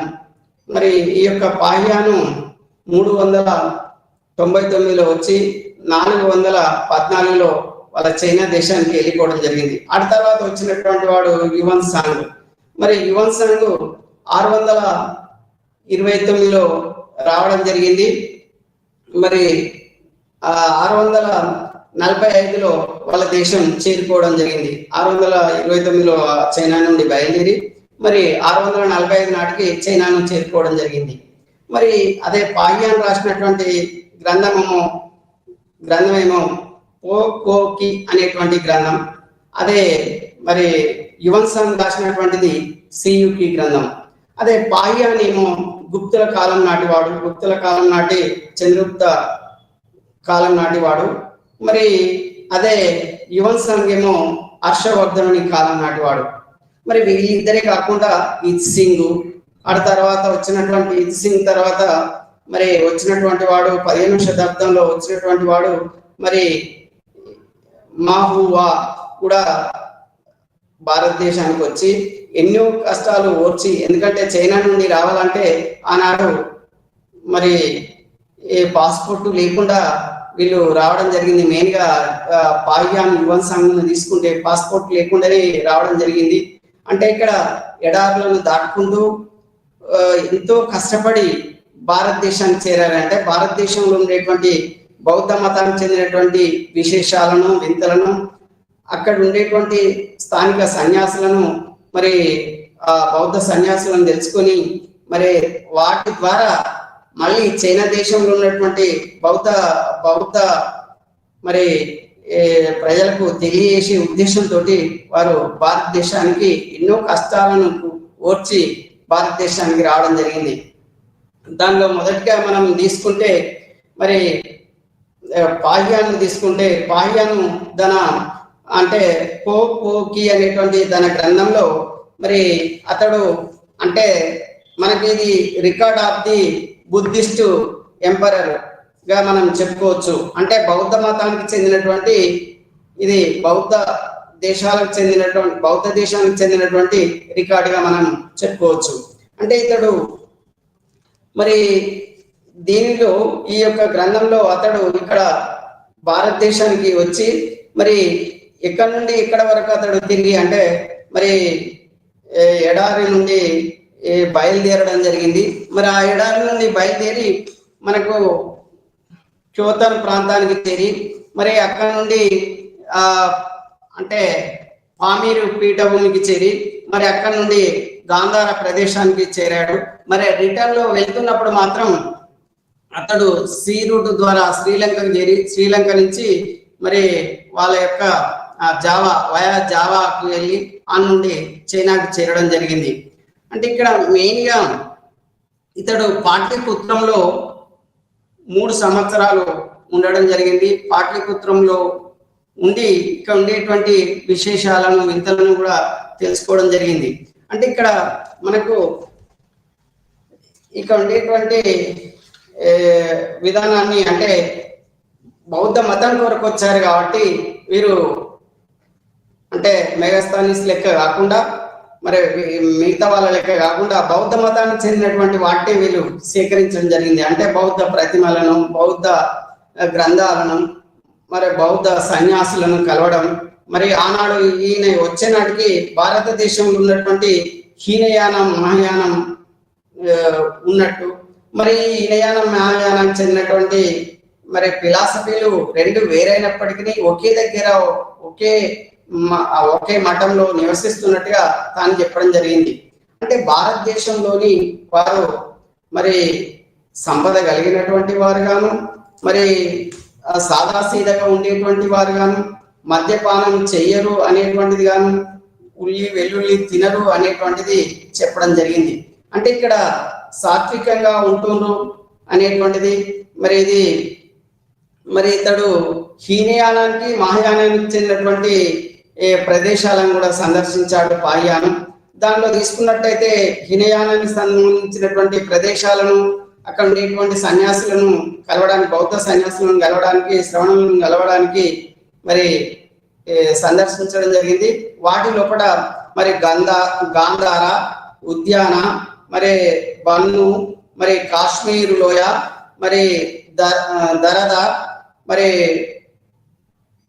బూచు ప్రదేశాలను, కనోజు, మరి ఇలాంటి ప్రదేశాలను అతడు సందర్శించాడు. అదే కాకుండా మహాయానానికి చెందినటువంటి బీడ, మధుర, పాట్లిపుత్రం మొదలైన ప్రదేశాలను, మహాయానానికి చెందినటువంటి ప్రదేశాలను కూడా సందర్శించాడు. మరి ఇదే కాకుండా ఇతని తర్వాత మరి బౌద్ధ మతం అంటే హీనయానం, మహాయానమే కాకుండా హీనయానం, మహాయానం అంటేనేమో గొప్ప వెహికల్ అని, హీనయానం అంటేనేమో చిన్న వెహికల్ అని. ఈ రెండు కాకుండా తర్వాత ఇతని తర్వాత మనకు 5-6వ శతాబ్దంలో మరి వెలిసినటువంటిది వజ్రాయనం. అంటే వజ్రాయనం అంటే థండర్, అంటే ఉరుములు మెరుపుల వెహికల్ అని అర్థం. మరి ఈ విధంగా మరి మాంత్రిక, మరి తాంత్రిక శక్తులను ఉన్నాయి అనేటువంటిది చెప్పడానికి, మరి దీనితోటి బౌద్ధం కూడా పతనం కావడానికి ఈ యొక్క వజ్రాయనం కూడా ఒక కారణం. మరి ఈ విధంగా ఆనాడు ఉన్నటువంటి విశేషాలను, వింతలను, మరి బౌద్ధ మతం ఏ విధంగా ఉంది, మరి ఎట్లా అభివృద్ధి అయింది, దాన్ని అశోకుని కాలంలో ఎలా ఉందో కూడా కంపేర్ చేయడం జరిగింది. అంటే పాహ్యాని కానీ, యువన్ సాంగే కానీ వీరు అంటే బౌద్ధానికి చెందినటువంటి వీళ్ళకంటే పూర్వమే మరి అశోకుడు మరి 3వ బౌద్ధ సంగీతిని ఏర్పాటు చేసి, మరి పాటలిపుత్రంలో ఏర్పాటు చేసి దాన్ని అతడు వ్యాంప చేయడానికి భారతదేశానికే పరిమితమైనటువంటి ఈ మతాన్ని మరి ఆసియా ఖండానికి వ్యాంప చేసినటువంటి వాడు అశోకుడు. కాబట్టి అశోకుని గురించి కూడా మీరు తెలుసుకోవడం జరిగింది. అతడు నాటించినటువంటి స్తూపాలను, విహారాలను, చైత్యాలను నిర్మించినటువంటి చైత్యాలను, మరి ఉద్యానవనాలను, మరి ఇవే కాకుండా ఆనాడు ఉన్నటువంటి శాసనాలను కూడా వారు పరిశీలించినట్టు చెప్పడం జరిగింది. మరి ఇక్కడ మనకు ఈ యొక్క చైనీస్ వాళ్ళలో మరొకడు తీసుకుంటే మనకు యువన్ సాంగ్. మరి యువన్ సాంగ్ 629లో వచ్చి మనకు 629లో వచ్చి భారతదేశానికి వాళ్ళ చైనా నుండి మరి ఎన్నో కష్టాలు పడి ఎడారుల నుండి భారతదేశానికి చేరుకోవడం జరిగింది. భారతదేశం చేరుకున్న తర్వాత భారతదేశంలో సంస్కృతాన్ని నేర్చుకొని మరి ఆనాడు ఉన్నటువంటి నలంద విశ్వవిద్యాలయంలో సంస్కృతాన్ని నేర్చుకోవడం జరిగింది. మరి నేర్చుకొని ఇక్కడ ఉన్నటువంటి విశేషాలను, వింతలను తెలుసుకోవడం జరిగింది. మరి ఇక్కడ అర్షునికి సంబంధించినటువంటి అర్షుని కాకుండా ఆనాడు బౌద్ధ మతానికి చెందినటువంటి ఈ యొక్క నలంద విశ్వవిద్యాలయం గురించి చెప్పడం జరిగింది, విశ్లేషించడం జరిగింది. అంటే బౌద్ధ మతానికి చెందినటువంటి ఈ యొక్క మహాయానానికి చెందినటువంటి ఈ యొక్క నలంద విశ్వవిద్యాలయంలో 10,000 మంది విద్యార్థులు చదువుతున్నట్టుగా, మరి వారికి 1,500 మంది మరి టీచర్స్ 18 సబ్జెక్టులు బోధిస్తున్నట్టుగా అతడు చెప్పడం జరిగింది.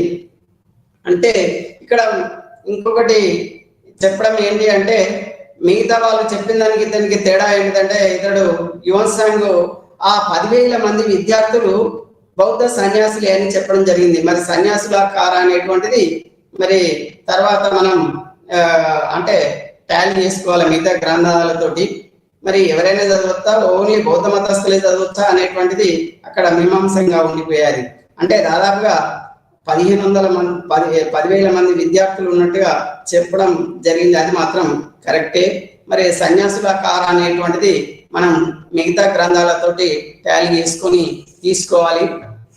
అంటే ఇక్కడ మనకు ఇతడు అనేక ప్రదేశాలను, అంటే బుద్ధుడు జన్మించినటువంటి ప్రదేశాలు, నిర్యాణం పొందినటువంటి ప్రదేశాలు, మరి అతడు ధర్మచక్ర ప్రవర్తనం బోధించినటువంటి అంటే ఆ ప్రదేశాలను, మరి జ్ఞానోదయమైనటువంటి ప్రదేశాలను, వీటిని అన్నింటినీ అతడు సందర్శించడం జరిగింది. అంటే కపిలవస్తు, బుద్ధగయ, మరి జ్ఞానోదయమైనటువంటి సారనాథ్, అంటే కుషినగరం, మరణించినటువంటి అంటే నిర్యాణం చెందినటువంటి కుషినగరం, మరి ఇలాంటి ప్రదేశాలను మరి అతడు సందర్శించడం జరిగింది. అంటే బౌద్ధ మతానికి చెందినటువంటి ఫేమస్ అయినటువంటి ప్రాంతాలను అన్నింటినీ మరి సందర్శించడం జరిగింది. మరి దక్షిణ భారతదేశాన్ని కూడా సందర్శించాడు. అదే పాహ్యాన్ అయితేనేమో ఉత్తర భారతదేశాన్ని సందర్శించి మరి సముద్ర మార్గం ద్వారా వెళ్ళిపోవడం జరిగింది. ఇతడు మరి దక్షిణ భారతదేశాన్ని కూడా సందర్శించడం జరిగింది. మరి ఆనాటి కాలంలో ఉన్నటువంటి అంటే అర్జునుడితోటి మరి యుద్ధానికి దిగినటువంటి వాళ్ళని కానీ, మరి మిగతా నాటి సమకాలికులను కానీ ఇతడు పేర్కొనడం జరిగింది దక్షిణ భారతదేశంలో. అంటే మనకు పల్లవుల యొక్క రాజు మరి నరసింహవర్మ, మరి చాళుక్యుల యొక్క పులకేశి, మరి వీళ్ళను అంటే పేర్కొంటూ ఆనాడు ఉన్నటువంటి దక్షిణ భారత విశేషాలను కూడా, బౌద్ధ మతానికి చెందినటువంటి విశేషాలను మరి చెప్పడం జరిగింది. అంటే రాజకీయ ఆర్థిక పరిస్థితులను ఇతడు తక్కువ చెప్పాడు, మరి బౌద్ధ మతానికి చెందినటువంటివి తీసుకోవడం జరిగింది. ఇంకా మెయిన్ గా అర్జునుడికి సంబంధించినటువంటి ఆస్థానంలో ఉండేటువంటి విధానాన్ని చెప్పడం జరిగింది. మెయిన్ గా అర్జునుడు తన యొక్క పరిపాలన కాలంలో మరి కనౌజులో మత చర్చలకు సంబంధించినటువంటి కాన్ఫరెన్స్ ని ఏర్పాటు చేస్తే దానికి 5 రోజులు ఉపన్యసించినట్టుగా, దానిలో ఒక బౌద్ధ విగ్రహాన్ని కూడా ప్రతిష్ఠించినట్టు మరి యువన్ సాంగ్ చెప్పడం జరిగింది. అంటే ఈ యువన్ సాంగ్ 5 రోజుల వరకు ఎవరు అతన్ని క్వశ్చన్ చేయకపోవడం, దాని తర్వాత మరి అర్షుడు ఇక్కడ ఉండేటువంటి పరిస్థితులను తెలుసుకొని అతని పైన బ్రాహ్మణులు అటాక్ చేస్తారేమో అనేటువంటిది అతనికి కలిగి ఒక ప్రకటన కూడా ఏర్పాటు చేయడం జరిగింది. ఏ మాత్రం బౌద్ధ సన్యాసి అయినటువంటి యువన్ సాంగ్ కు ఎలాంటి హాని కనిపెట్టినా శిరచ్ఛేదం చేయడం జరుగుతుంది అని చెప్పడం, ఆ తర్వాత అక్కడ ఉండేటువంటి ఆ బంగారి బుద్ధ విగ్రహం మంటల్లో కాలిపోవడం, మరి కొందరిని దీనికి కారణమైనటువంటి బ్రాహ్మణులను శిక్షించడం, మరి ఇలాంటివి కూడా హర్షవర్ధనుడు చేయడం జరిగింది. అంటే ఇక్కడ పూర్తి భరోసా, సెక్యూరిటీ మరి యువన్ సాంగ్ కు కల్పించినట్టుగా మనకు అర్థమవుతుంది. అంటే ఇక్కడ మనకు అతడు శైవ మతం, హిందూ మతానికి చెందినటువంటి హర్షవర్ధనుడు మరి ఆ కాలం నాటికి హర్షుని యువన్ సాంగ్ వచ్చే కాలం నాటికి బౌద్ధ మతాన్ని కూడా ఆదరించి పోషించడం జరిగింది అనేటువంటిది అర్థమవుతుంది. మరి బౌద్ధ మతానికి చెందినటువంటి యూనివర్సిటీ, నలంద యూనివర్సిటీకి మరి 100 గ్రామాలు ఇచ్చినట్టు ఇక్కడ ఉంది. ఇంకో కొన్ని గ్రంథాలలో మరి 1000 గ్రామాలు ఈ నలంద విశ్వవిద్యాలయానికి ఆర్థిక సహాయంగా ఉన్నాయి అనేటువంటిది. ఏది ఏమైనా మరి అర్షుని తర్వాత వచ్చేటువంటి ఈ యొక్క గ్రామాల మీద వచ్చేటువంటి ఇన్కమే కానివ్వండి, ఆ రెవెన్యూ కానివ్వండి, మరి ఇక్కడ వ్యాపారులు ఇచ్చేటువంటి చందాలు కానివ్వండి తగ్గిపోవడం జరిగింది అర్షుని తర్వాత. కాబట్టి ఆ యొక్క బౌద్ధ మతానికి చెందినటువంటి గ్రంథాలే కానీ ఏవే కానీ మరి రీసెర్చ్ చేసేటువంటి వాళ్ళు కూడా తగ్గిపోవడం జరిగింది. ఎందుకంటే ఇక్కడ వ్యాపారులు చందాలు తక్కువ ఇవ్వడం జరిగింది కాబట్టి, ఇక్కడ రాజపోషణ కూడా తగ్గింది కాబట్టి, ఇక్కడ ఆ తర్వాత వచ్చినటువంటి వారు ముస్లింలు కూడా ఉండడం వల్ల తగ్గుముఖం పట్టడం జరిగింది బౌద్ధ మతం. అంటే వీటిని ఈ విధంగా మరి బౌద్ధ మతానికి చెందినటువంటిది మరి ఆ కాన్ఫరెన్స్ లో 5 రోజులు ఉపన్యసించడం జరిగింది. కనౌజ్ నగరంలో వాళ్ళ రాజధాని నగరం అయినటువంటి అర్షుని రాజధాని నగరం అయినటువంటి కనౌజ్ పట్టణంలో కాన్ఫరెన్స్ కు అతనితో పాటు మరి కామరూపరాజు అయినటువంటి భాస్కర వర్మ కూడా అటెండ్ కావడం, మరి 21 మంది రాజులు యువరాజులు అటెండ్ కావడం, 1000 మంది బౌద్ధ సన్యాసులు, 500 మంది బ్రాహ్మణులు కూడా హాజరైనట్టు కనౌజు కాన్ఫరెన్స్ కు హాజరైనట్టు యువన్ సాంగ్ చెప్పడం జరిగింది.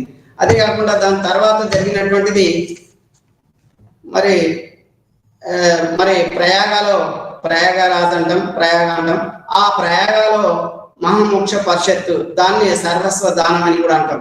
ఆ సర్వస్వ దానం ప్రయాగలో జరిగింది. మరి దానికి 6వ దానికి మరి హర్షుడు పాల్గొనడం జరిగింది. దానిలో దాన ధర్మాలు ఎంతో మందికి హర్షుడు చేయడం జరిగింది.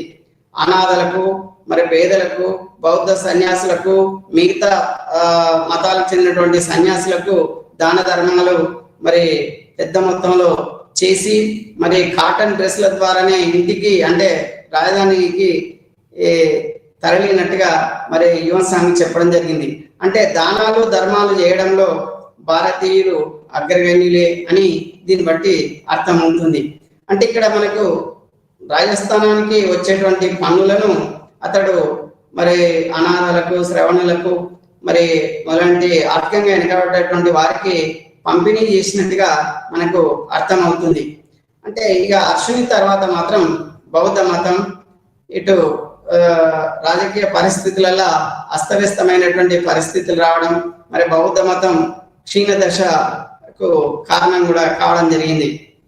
అంటే మరి యువన్ సాంగ్ ఆనాడు పేర్కొన్నటువంటి విధానాన్ని బట్టి చూస్తే భారతదేశం సంపన్నంగానే ఉంది, మరి రాజులు కూడా బాగానే ఉన్నారు, మరి మతం కూడా పెద్ద మొత్తంలోనే మరి అన్ని సబ్జెక్టులను ప్రపంచానికి అందిస్తున్నట్టుగా మనకు తెలుస్తుంది. ఆ తర్వాత వచ్చినటువంటి మరి ఇత్ సింగ్ను కనుక తీసుకున్నట్లయితే మరి ఇత్ సింగ్ కూడా ఆనాడు ఉన్నటువంటి అంటే ఆనాడు ఉన్నటువంటి విధానాన్ని కూడా అతడు తెలియజేయడం జరిగింది. మరి ఇతడు ఇత్ సింగ్ అక్కడ ఉండేటువంటి అంటే ఆనాడు అతనికి లభ్యమైనటువంటి దాని ప్రకారం అంటే కొన్ని గ్రంథాలను మాన్యుస్క్రిప్ట్లను చైనాకు తీసుకెళ్ళాడని, అంటే 400 వరకు అతడు తీసుకెళ్ళాడని. అదే యువన్ సాంగ్ కూడా తాను వెళ్తున్నప్పుడు మరి గుర్రాలను, ఒంటెలను కూడా తీసుకొని పోవడం జరిగింది. దానిపైన కూడా యువన్ సాంగ్ మరి బుద్ధ ప్రతిమలను తీసుకొని పోవడం జరిగింది.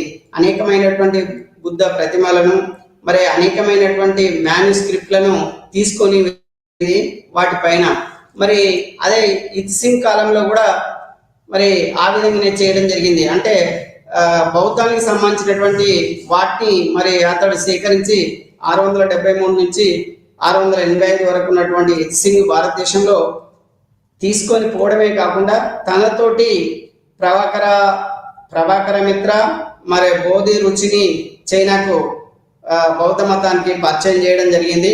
మరి ఆనాడు ఈ విధంగా బౌద్ధ మతం వ్యాప్తిలో ఉంది. ఆ తర్వాత మహువా కూడా మరి 15వ శతాబ్దంలో వచ్చినటువంటి మహువా కూడా మరి భారతదేశాన్ని సందర్శించి చెప్పడం జరిగింది. మరి వీళ్ళ తర్వాత వీళ్ళ తర్వాత కనుక తీసుకున్నట్టయితే మెయిన్గా అరబ్బులు. మరి అరబ్బులు భారతదేశానికి ప్రాచీన కాలం నుండి వ్యాపారము జాగ్రఫికల్ కండిషన్లో కానీ భౌగోళిక పరిస్థితులలో తెలుసుకొని మరి భారతదేశం తీరం చేరినటువంటి వారు మొదలు అరబ్బులు. ఎందుకంటే వ్యాపార రీత్యా వారు భారతీయ సముద్ర తీరం వెంబడి వాళ్ళ యొక్క ముస్లిం కాలనీలు ఇప్పుడు కూడా మరి సింధు, ముల్తాను తదితర ప్రాంతాలు అంటే మలబారు తదితర ప్రాంతాలల్లో ఇప్పటి కూడా కాలనీలుగా ఉండిపోయాయి.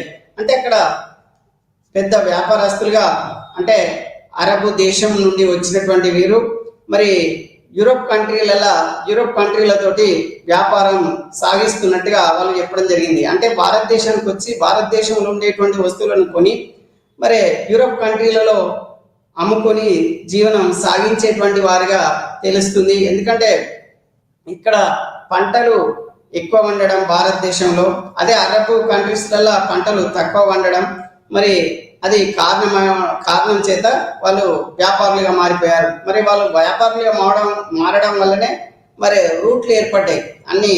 అంటే ఒక దేశానికి ఇంకో దేశానికి రూట్లను వాళ్ళ ద్వారానే, వ్యాపారస్తుల ద్వారానే మెయిన్గా అభివృద్ధి జరిగింది. కాబట్టి ఈ యొక్క అరబ్బులు భారతదేశానికి రావడమే కాకుండా వాళ్ళ వెనకాల వచ్చినటువంటి రచయితలు కానీ, మరి ఇస్లాం మతానికి మార్పిడి చేయడానికి వచ్చినటువంటి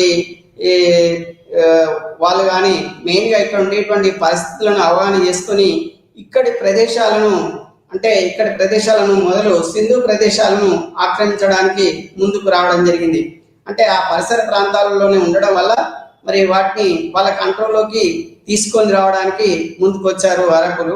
మరి మెయిన్గా అరబ్బులు అంటే మెయిన్గా పర్షియన్లు.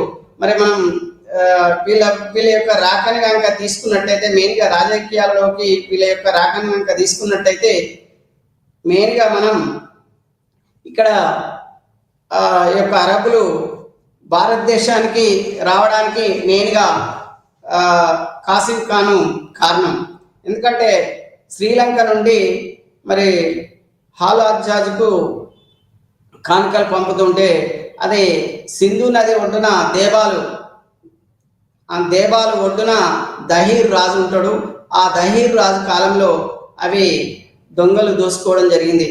దానికి మరి నష్టపరిహారం కట్టించాలని మరి రాజు మరి అంటే దహీర్ చెప్తే దాన్ని నిరాకరిస్తే అతడు అంటే ఖలీఫా ద్వారా అనుమతి తీసుకొని మరి కాసింను దండయాత్రకు పంపడం జరిగింది.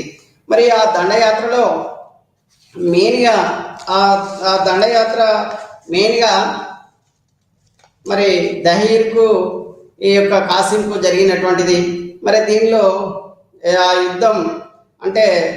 యుద్ధంలో మెయిన్గా అంటే ఆ దేబాల్ యుద్ధం అంటాం దాన్నే. మరి అంటే 711, 712లో జరిగినటువంటి ఈ యొక్క దేబల్ యుద్ధం, ఇంకోటి రావార్ యుద్ధం, ఈ యుద్ధాలల్లో దహీర్ రాజు ఓడిపోవడం జరిగింది. ఆ ఓడిపోయినందుకు గాను ఆ ప్రాంతాలను కాసిము ఆక్రమించి మరి ముస్లిం సామ్రాజ్యంలో కలపడం జరిగింది. మరి ఆ తర్వాత ఈ కాసింని అక్కడ ఉన్నటువంటి రాజకీయ పరిస్థితులు మరి అతనికి వ్యతిరేకంగా ఉండడం వల్ల అతన్ని రప్పించి అతన్ని శిక్షించడం జరిగింది, ఉరిశిక్ష వేయడం జరిగింది అతనికి. అంటే అక్కడ ఉండేటువంటి రాజకీయ పరిస్థితులు అలా ఉన్నాయి. కాబట్టి ఏది ఏమైనా ఇక్కడ అతని యొక్క రాకతోటి ముస్లింల యొక్క రాజుల యొక్క ఎంట్రీ భారతదేశానికి స్టార్ట్ కావడం జరిగింది.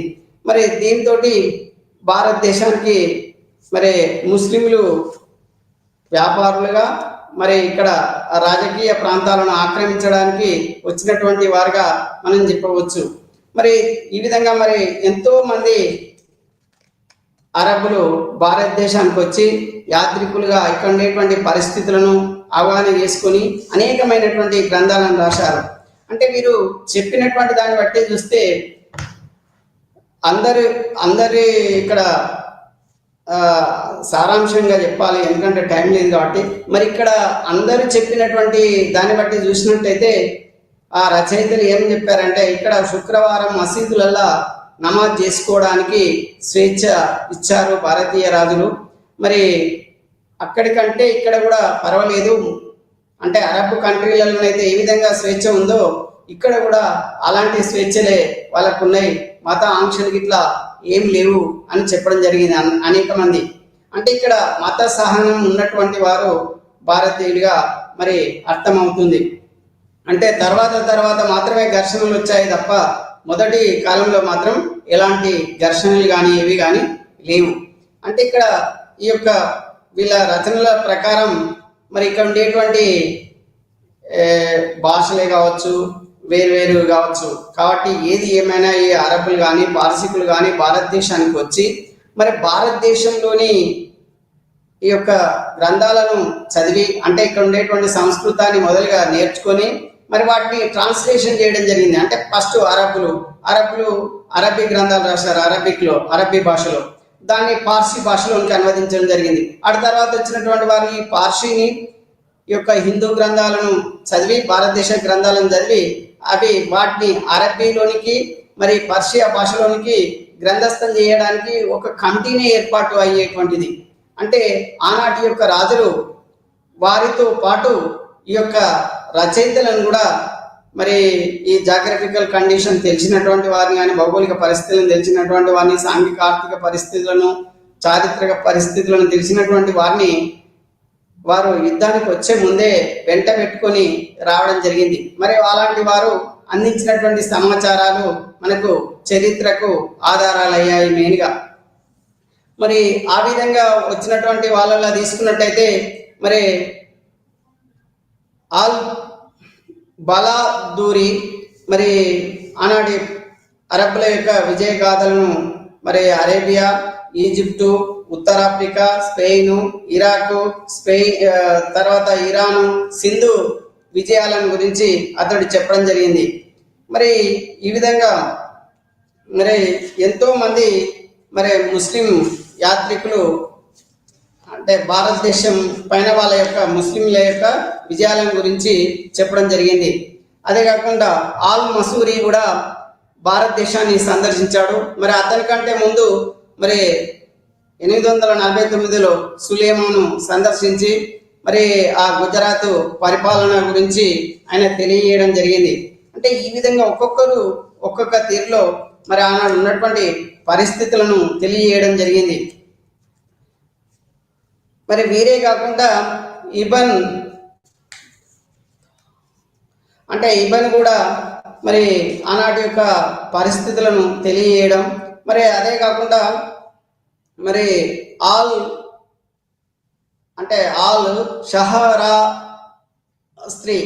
షహరాస్త్రి ఇతడు మరి అంటే భారతదేశం యొక్క మెయిన్గా పూజా విధానాన్ని, ఆరాధన విధానాన్ని తెలియజేశాడు. అంటే మరి ఈ యొక్క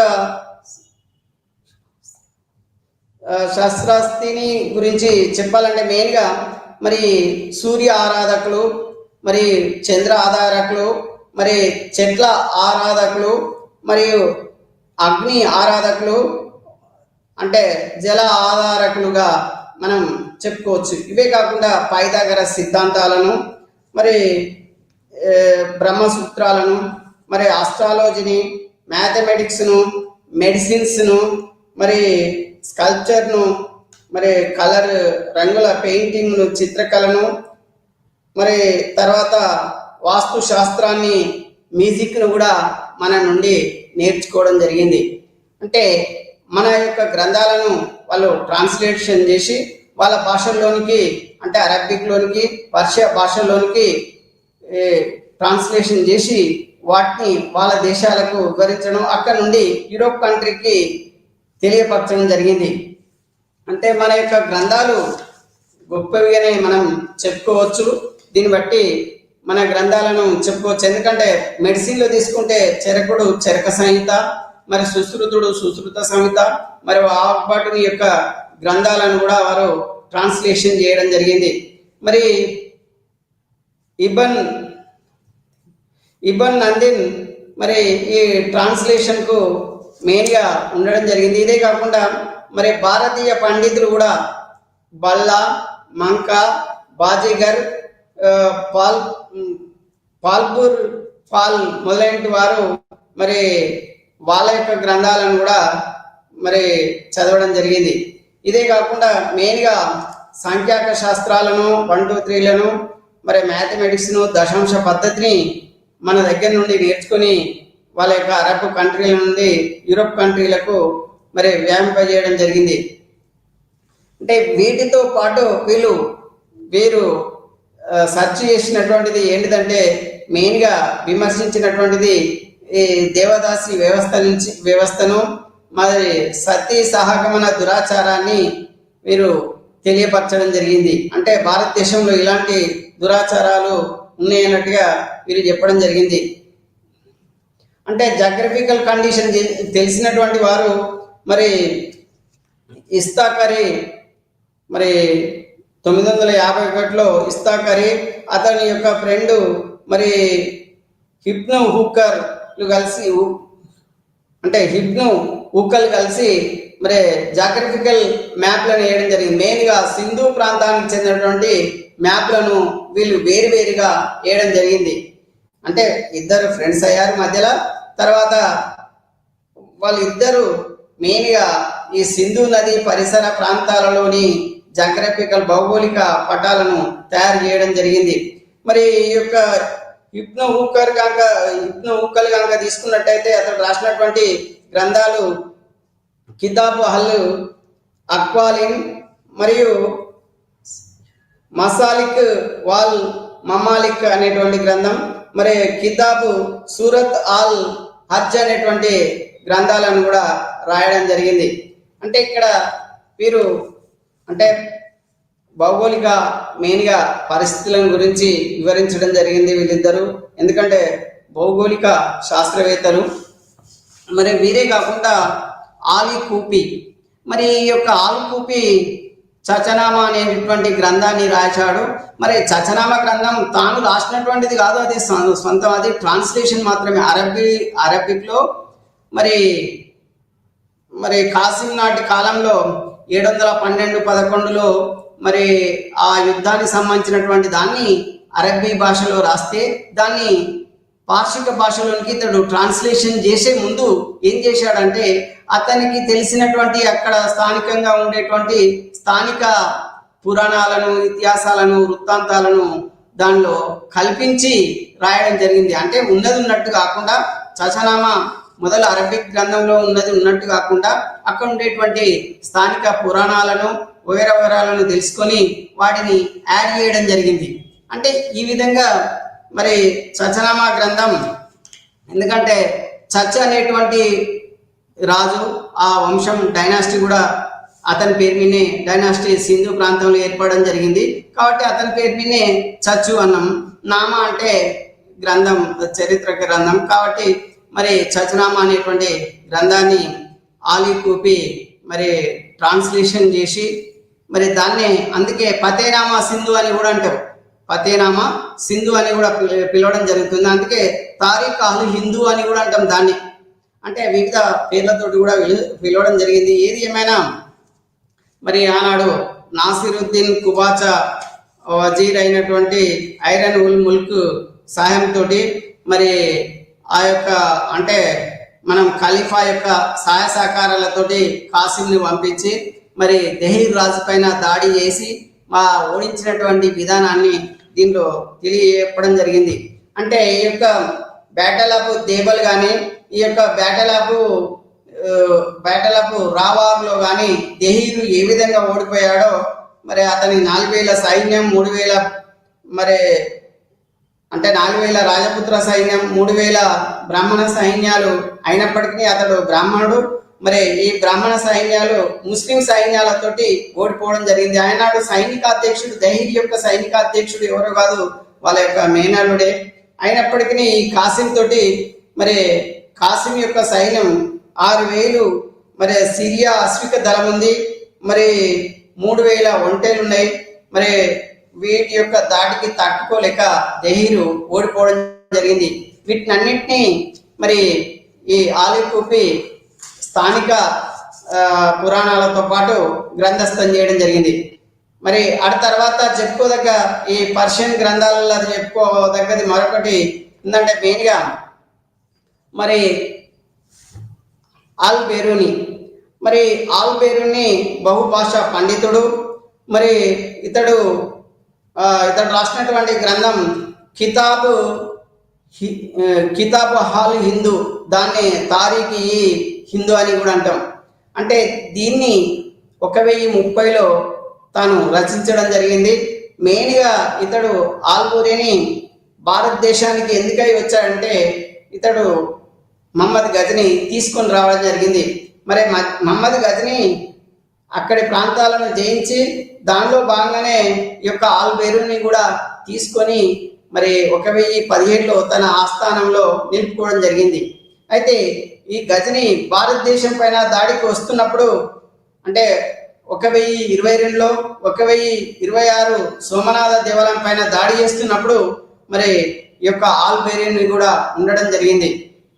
అంటే ఈ ఆల్ బేరూని ఎప్పటికప్పుడు ఇటు గ్రంథస్థం చేశాడు. అంటే నిష్పక్షపాతంగా మరి కంపేర్ చేసుకుంటూ హిందువులు ముస్లింలు అని కాకుండా మరి ఇతడు గ్రంథస్థం చేయడం జరిగింది. అయితే ఇక్కడ ఈ గ్రంథస్థం మెయిన్గా ఆనాడు ఉన్నటువంటి హిస్టారికల్గా మరి ఏ విధంగా నష్టపోతున్నారు, ఇక్కడ ఉండేటువంటి హిందూ రాజులు కానీ భారతదేశం కానీ మరి ఏ విధంగా నష్టపోతుంది, మరి ఏ విధంగా మరి ముస్లిం రాజులు వినాశనానికి పోటీ కట్టడం జరిగిందో ఈ యొక్క తన యొక్క గ్రంథంలో చెప్పడం జరిగింది. మరి అందుకే ఇతన్ని ఈ యొక్క ఆల్ బెరూనీని మనం తులనాత్మక పితామహుడు అంటాం, అంటే కంపారిటివ్ స్టడీలో పితామహునిగా చెప్పుకోవచ్చు. అది కాకుండా ఆధునిక జియోడేసి పితామహునిగా చెప్పుకోవచ్చు, ఇండాలజీ స్థాపకునిగా, మరి మొదటి మానవ శాస్త్రవేత్తగా కూడా ఇతన్ని చెప్పుకోవచ్చు. మరి ఇతడు బహుభాషా పండితుడు. మరి ఇతనిది నేచురల్గా అరబిక్ అయినప్పటికీ పార్సీ వస్తుంది ఇతనికి, పర్షియన్, మరి తుర్కీ, హిబ్రూ, అర్మేనియన్, సంస్కృత్, మరి గ్రీకు ఇలాంటి భాషలన్నీ వచ్చు. మరి ఇతడు కొన్ని గ్రంథాలను అరబీలోకి పార్సీలోకి, ఆ పార్సీ గ్రంథాలను మరి సంస్కృతంలోకి ట్రాన్స్లేషన్ చేయడం జరిగింది. మరి ఇతన్ని ఒక పర్షియన్ స్కాలర్గా, మరి ఖగోళ శాస్త్రవేత్తగా, మరి మ్యాథమెటిషియన్గా, మరి ఒక తత్వవేత్తగా, మరి నేచురల్ సైంటిస్ట్గా, మరి ఆంథ్రోపాలజిస్ట్గా, ఎథ్నోగ్రాఫర్గా, మరియు భౌగోళిక శాస్త్రవేత్తగా, హిస్టారియన్గా, ఒక సైంటిస్ట్గా మనం చూడవచ్చు. అంటే బహుభాషా పండితుడు, బహుకోవిదుడు అయినటువంటి వాడు. ఇతని పైన మరి అనేక మంది యొక్క ప్రభావం ఉంది. దానిలో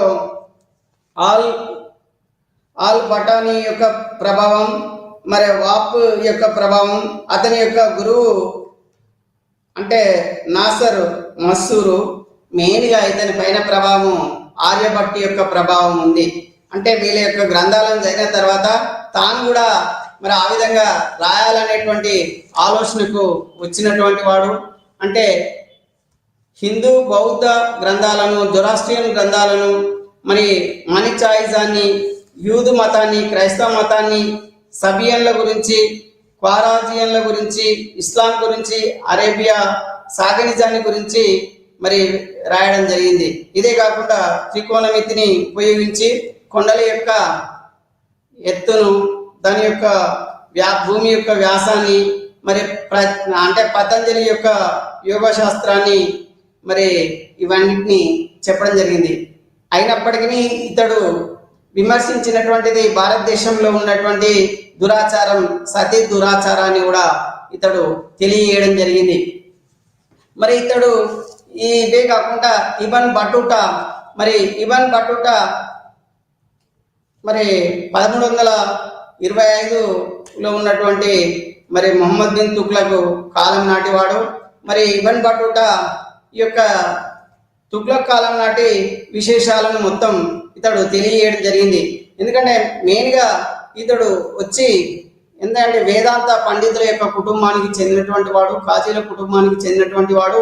మరి ఆ కుటుంబంలో జన్మించినటువంటి ఇతడు మొత్తం మీద అన్ని తిరుక్కుంటూ భారతదేశానికి సింధు లోయకు 1333లో చేయడం జరిగింది. మరి ఇక్కడ సుల్తాన్ మహమ్మద్ బిన్ తుగ్లక్ పరిపాలనా కాలం తీసుకుంటే 1325 నుంచి 1351 వరకు పరిపాలించాడు. మరి అతని ఆస్థానంలో ఉండి మరి నిఖచ్చితంగా గ్రంథాలను రాయడం, సేకరించడం జరిగింది. అయినప్పటికీ ఈ యొక్క మొహమ్మద్ బిన్ తుగ్లక్ అంటే చర్చల్లో మరి ఎలాంటి వాడు అంటే తాను పట్టినటువంటి దానికి కుందేలకు మూడే కాళ్ళు అనేటువంటి రకం. మరి అలాంటి వ్యక్తిని కూడా ఇతడు నిఖచ్చితంగా ఆ ఆస్థానంలో ఉండి గ్రంథాలు రాసి విమర్శించి మరి ఇవన్నీ చేసినందుకు గాను అతన్ని కూడా చెరసాలలో పెట్టడం జరిగింది. మరి అంటే ఇబన్ బటూటా చెరసాల నుండి మళ్ళీ తర్వాత ఎన్నో ప్రయత్నాల ద్వారా విముక్తి పొందడం జరిగింది. మొహమ్మద్ బిన్ తుగ్లక్ మరి ఇబన్ బటూటానే మరి చెరసాలలో పెట్టినటువంటి వాడు. అందుకే విమర్శకులందరూ అతని యొక్క ఆస్థానానికి చర్చలకు పోతే, అంటే మత చర్చలకు పోతే వచ్చిన తర్వాత తన మెడల పైన తల ఉందో లేదో చూసుకోవాలని అందుకే విమర్శించారు. ఏది ఏమైనా మరి ఆ కాలం నాటి పరిస్థితులను నిఖచ్చితంగా మరి రచన సాగించినటువంటి వాడు. మరి తిరుగు ప్రయాణంలో మరి సుమిత్ర నుండి మలబారు నుండి చైనా అంటే మరి మిగతా ప్రదేశాలు తిరిగి మరి చైనాను సందర్శించి మళ్ళీ పర్షియాకు చేరినటువంటి వాడు. మరి ఈ విధంగా మరి అతడు భారతదేశంలో ఉండేటువంటి మరి రాజధానిని మొహమ్మద్ బిన్ తుగ్లక్ అంటే ఢిల్లీ నుండి చాందేరి దాన్ని దౌలతాబాద్ అనం అక్కడికి మార్చినప్పుడు మరి అందరినీ మార్చాడు, పిల్లిని కుక్కను కూడా మార్చినట్టుగా మరి చెప్పడం జరిగింది. ఏది ఏమైనా ఇక్కడ కదులుతున్నటువంటి నగరం లాగా రాజ శిబిరాలు ఉండేటువంటి ఎక్కడున్నా రాజ శిబిరాలకు అందరినీ తరలించేటువంటి వాడిగా చెప్పడం జరిగింది.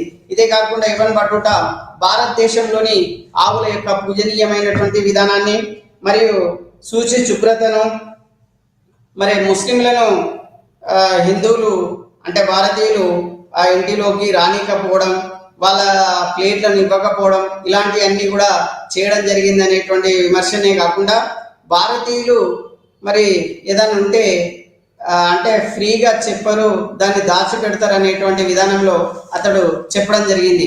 అదే కాకుండా అతడు ఇంకా హిందువులు ముస్లిము యొక్క సాధువులు మరి సమానంగానే పూజించబడుతున్నారు, దాన ధర్మాలు చేస్తున్నారు, ఇది చెప్పుకోదగ్గ విషయం అని చెప్పడం జరిగింది. మరి ఇదే కాకుండా వ్యవసాయం గురించి ఆనాటి యొక్క పంటలు పట్టుట పంటలు పండ్లు ఫలాలు మెయిన్గా తమలపాకులు తినేటువంటి ఆ యొక్క విధానం, వీటిని మరి మనం ప్రతి అంటే అకేషన్లో ఉపయోగిస్తున్నటువంటి విశిష్టత వీటిని చెప్పడమే కాకుండా మరి ఆనాటి యొక్క కొబ్బరి తోటలను కొబ్బరిని గురించి వివరించాడు. అదే కాకుండా ఆహార పదార్థాలను చపాతీలను మరి పరాటాలను సమోసాలను మరి అంటే మనకు కబాబ్ లాంటి వాటిని కూడా ప్రశంసించడం జరిగింది. అంటే ఆహార పదార్థాలు కూడా మంచి ఆహార పదార్థాలు భారతదేశంలో లభ్యమవుతున్నాయి అనేటువంటిది. మరి ఈ యొక్క పట్టణాలు గ్రామాలు అన్నీ తిరిగి మరి భారతదేశం యొక్క ఉనికిని ఇతడు తెలియజేయడం జరిగింది. మరి ఇతడు ముల్తాన్లో 60 రోజులు ఉన్నాడు, మరి మాల్దీవులలో 1.5 year ఉన్నాడు, కాలికట్టులో 1 నెల రోజులు ఒంటరిగానే గడపడం జరిగింది. అదే కాకుండా మాల్దీవులు మలబార్లో మరి 3 సంవత్సరాలు ఉన్నాడు. కానీ ఎక్కడా డేట్లు మెన్షన్ చేయలేదు. అంటే ఇట్లా నెలలు ఉండడనే రాశాడే కానీ మరి ఎప్పుడు ఎక్కడ ఎవరు ఎన్ని రోజులు ఉన్నారనేటువంటిది తెలియపరచలేదు. మరి అదే కాకుండా అవిపి కూడా చెప్పుకోదగ్గవాడే. మరి వీరే కాకుండా మెయిన్గా మనకు అంటే విజయనగర రాజుల కాలంలో వచ్చినటువంటి వారిని కూడా మనం చెప్పుకోవాలి. అంటే అబ్దుల్ రజాక్ మరి చెప్పుకోవచ్చు. మరి ఈ యొక్క అబ్దుల్ రజాక్ విజయనగర సామ్రాజ్యాన్ని గురించి మరి ఆ సందర్శించినటువంటి విధానం, ఇస్లామిక్ పండితుల గురించి వగైరా వగైరాలను గురించి ఇతడు తెలియజేయడం జరిగింది. అంటే ఈ యొక్క అబ్దుల్ రజాక్ తాను చూసినటువంటి విన్నటువంటి వాటిని మొత్తం తెలియజేయడం జరిగింది. మెయిన్గా విజయనగరం ఆధునిక రాజధాని అయినటువంటి ఆనాటి యొక్క రాజధాని అయినటువంటి హంపీని గురించి, హంపీలో ఉండేటువంటి దేవాలయాల గురించి, మరి హిందూ మహాసముద్రం గురించి, వాణిజ్య వ్యాపారాలు షిప్పింగ్ల గురించి ఇతడు కాలికట్టు సురక్షితంగా ఉన్నట్టుగా చెప్పడం జరిగింది. మరి మనకు టైము కంప్లీట్ అయింది. మరి దీన్ని ఇంకా ఎంతో డీప్గా పోవాలనుకున్నాం కానీ ఇక్కడ టైం లేదు కాబట్టి మరి ఓకే మరి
প্ৰথম গুণাগুণসমূহ মই আলোচনা কৰিম। গুণাগুণসমূহ কি তাৰ গুণাগুণ, ব্যক্তি আয়োগ কিয় প্ৰয়োজন হয় ভাৰতবৰ্ষত, সেইখিনি মই প্ৰথমত আলোচনা কৰোঁ। মেৰিটছ অফ বা গুণাগুণ বা সুবিধাসমূহ ফাইনেন্স কমিশ্যনৰ বিত্তীয় আয়োগৰ যিখিনি গুণসমূহ থাকে সেইখিনি মই প্ৰথমত আলোচনা কৰিম। তোমালোকক মই আগতেই কৈছোঁ ক্লাছত যে বিত্ত আয়োগ প্ৰথম যিটো সংবিধানৰ 280 নং অনুচ্ছেদ অনুযায়ী বিত্ত আয়োগ ভাৰতবৰ্ষত গঠন কৰা হৈছে। এই আয়োগৰ মুখ্য ভূমিকা হ'ল কেন্দ্ৰ আৰু ৰাজ্যৰ মাজত যিটো আমাৰ বিত্তীয় যিটো আমাৰ সম্পৰ্ক, সেই সম্পৰ্ক ৰক্ষা কৰা। তোমালোকক মই বিত্ত আয়োগৰ যিটো গঠন, তাৰপিছত বিত্ত আয়োগ কিয় প্ৰয়োজন হয় সেইখিনি মই যোৱাকালি ক্লাছতে মই আলোচনা কৰিছিলোঁ। বিত্ত আয়োগৰ যদি আমি ভূমিকা আলোচনা কৰোঁ তেতিয়া ভাৰতবৰ্ষৰ, আমি সকলোৱে জানো ভাৰতবৰ্ষ এখন গণতান্ত্ৰিক ৰাষ্ট্ৰ, আৰু গণতান্ত্ৰিক ৰাষ্ট্ৰত প্ৰত্যেক কাম কাজৰ যিটো চৰকাৰী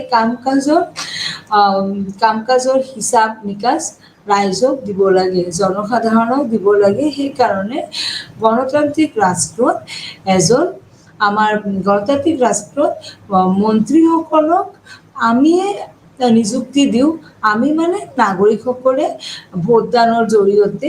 সেইকাৰণে এখন ৰাষ্ট্ৰত, গণতান্ত্ৰিক ৰাষ্ট্ৰত কি কাম হয়, কেনেকুৱা কাম হয়, কেনেকুৱা বিকাশ হয়, সেইখিনি আলোচনা চৰকাৰে কৰিবই লাগে। আৰু সেইবাবে চৰকাৰে আমাৰ যিমান অৰ্থনৈতিক সংক্ৰান্ত কাম কাজ সেইবিলাকৰো হিচাপ নিকাচ জনসাধাৰণ বা ৰাইজক দিব লাগে। বিত্ত আয়োগৰ সংবিধানৰ ধাৰা 280 অনুযায়ী বিত্ত আয়োগ এটা গঠন কৰা হয়। এই আয়োগৰ মুখ্য ভূমিকা হ'ল কেন্দ্ৰ আৰু ৰাজ্যসমূহৰ মাজত যিটো আমাৰ বিত্তীয় সম্পৰ্ক সেইটো বজাই ৰখা, কেন্দ্ৰ আৰু ৰাজ্যৰ মাজত ৰাজস্ব বণ্টনৰ সুপাৰিশ যিটো কোৱা হয় টেক্স, চেন্ট্ৰেল গভমেণ্ট আৰু ষ্টেট গভমেণ্টৰ মাজত যিটো ৰেভিনিউ জেনেৰেট হয়, টেক্স গভমেণ্টে পায়, সেইখিনি ডিভাইড কোনে কৰে? বিত্ত আয়োগে। যেনেকুৱা আমি জানো তোমালোকে আয়কৰ বিভাগ আছে, ইনকাম টেক্স ডিপাৰ্টমেণ্ট, GST আদি ৰাষ্ট্ৰীয় যিবিলাক আয়ৰ অংশ ৰাজ্যক কেনেদৰে দিব লাগিব তাৰ নিৰ্দেশ কোনে দিয়ে? বিত্ত আয়োগে। যে আজিকালি তোমালোকে শুনিছা GSTৰ নাম শুনিছা, GST টেক্সৰ কথা শুনিছা, GST বা আমাৰ ৰাষ্ট্ৰই বা ৰাজ্যই যিবিলাক ৰেভিনিউ কালেক্ট কৰে, যিকোনো বস্তু কিনিলে আমি কি দিব লাগে? টেক্স দিব লাগে ন। এটা লজেন্সৰ পৰা আৰম্ভ কৰি এটা গাড়ী কিনিলে বা যি বস্তু কিনো আমি চবতে আমি টেক্স দিব লাগে। টেক্স দুই ধৰণৰ হয়, ডাইৰেক্ট টেক্স, ইনডাইৰেক্ট টেক্স। কেতিয়া ডাইৰেক্ট টেক্স যিমান আমাৰ ইনকাম হয় সিমানখিনি তাৰ ওপৰত আমি বেছ কৰি টেক্স দিব লাগে, আৰু ইনডাইৰেক্ট হয় যিখিনি বস্তু আমি কিনো তাৰ লগত যিটো আমি টেক্স পে' কৰোঁ চৰকাৰক, সেইখিনি টেক্স পোৱাৰ পিছতে কি হয় এখন ৰাষ্ট্ৰৰ বিকাশ। আমি ভাবোঁ নহয় যে চৰকাৰে যে ইমান বিকাশ কৰে, ইমান কাম কৰি আছে, পইচা ক'ত পাব? চব পইচা ৰাইজৰ পইচা মানে আমি টেক্সৰ জৰিয়তে চৰকাৰক পইচা দিওঁ, আৰু সেই পইচা দি চৰকাৰে কাম কৰে। আৰু ৰাজ্য চৰকাৰ আৰু কেন্দ্ৰীয় চৰকাৰে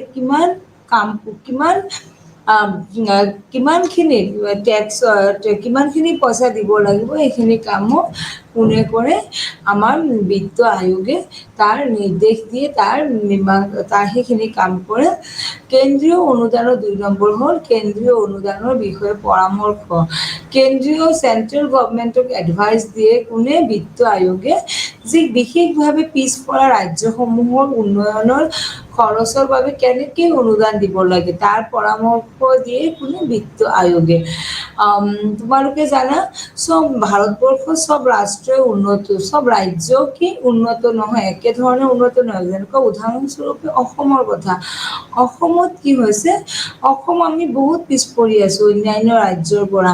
আমাতকে পিছপৰা ৰাজ্যও আছে, যেনেকৈ 7 ষ্টেট, নৰ্থ ইষ্টৰ 8 state consist of north east India, 8খন ৰাজ্য মিলি উত্তৰ পূৰ্বাঞ্চল গঠিত হৈছে যদিও তাৰে সকলো ৰাজ্যই ইমান উন্নত নহয়, পিছপৰা। কিহৰ কাৰণে? ব্ৰিটিছৰ সময়ৰ পৰাই আমাৰ ৰাজ্যসমূহ পিছ পৰি আছে আৰু কমিউনিকেশ্যনৰ কাৰণে, জিঅ'গ্ৰাফিক মেটাৰৰ কাৰণে, ভৌগোলিক কাৰণে বা আনএমপ্লয়মেণ্টৰ কাৰণে, প্ৰভাৰ্টিৰ কাৰণে, নিৰক্ষৰতাৰ কাৰণে, বিভিন্ন ধৰণৰ সামাজিক কাৰণ আছে, ৰাজনৈতিক কাৰণ আছে, সন্ত্ৰাসবাদ জড়িত কাৰণ আছে, টেৰৰিজম ৰিলেটেড প্ৰব্লেম, বিভিন্ন বৰ্ডাৰ ইছ্যু, এইবোৰৰ কাৰণে কি হয়, চব ৰাজ্যসমূহ একেধৰণে উন্নত হ'ব নোৱাৰে। আৰু তাৰ বাবে কি হয় যে কিছুমান ৰাজ্য খুব বেছি উন্নতি হৈছে ভাৰতবৰ্ষ স্বাধীন হোৱাৰ পিছত, আৰু কিছুমান ৰাজ্য একেবাৰে পিছ পৰি আছে। আৰু এই পিছপৰা ৰাজ্যসমূহ কি কৰিব লাগিব? বিশেষ যত্ন ল'ব লাগিব তাৰ বিকাশৰ কাৰণে। আৰু সেইকাৰণে বিত্ত আয়োগে সেই ৰাজ্যসমূহক বিশেষ পেকেজ, যিটো বিশেষ এটা পেকেজ দিয়াৰ কাৰণে কোৱা হয়, কেন্দ্ৰীয় চৰকাৰক, চেন্ট্ৰেল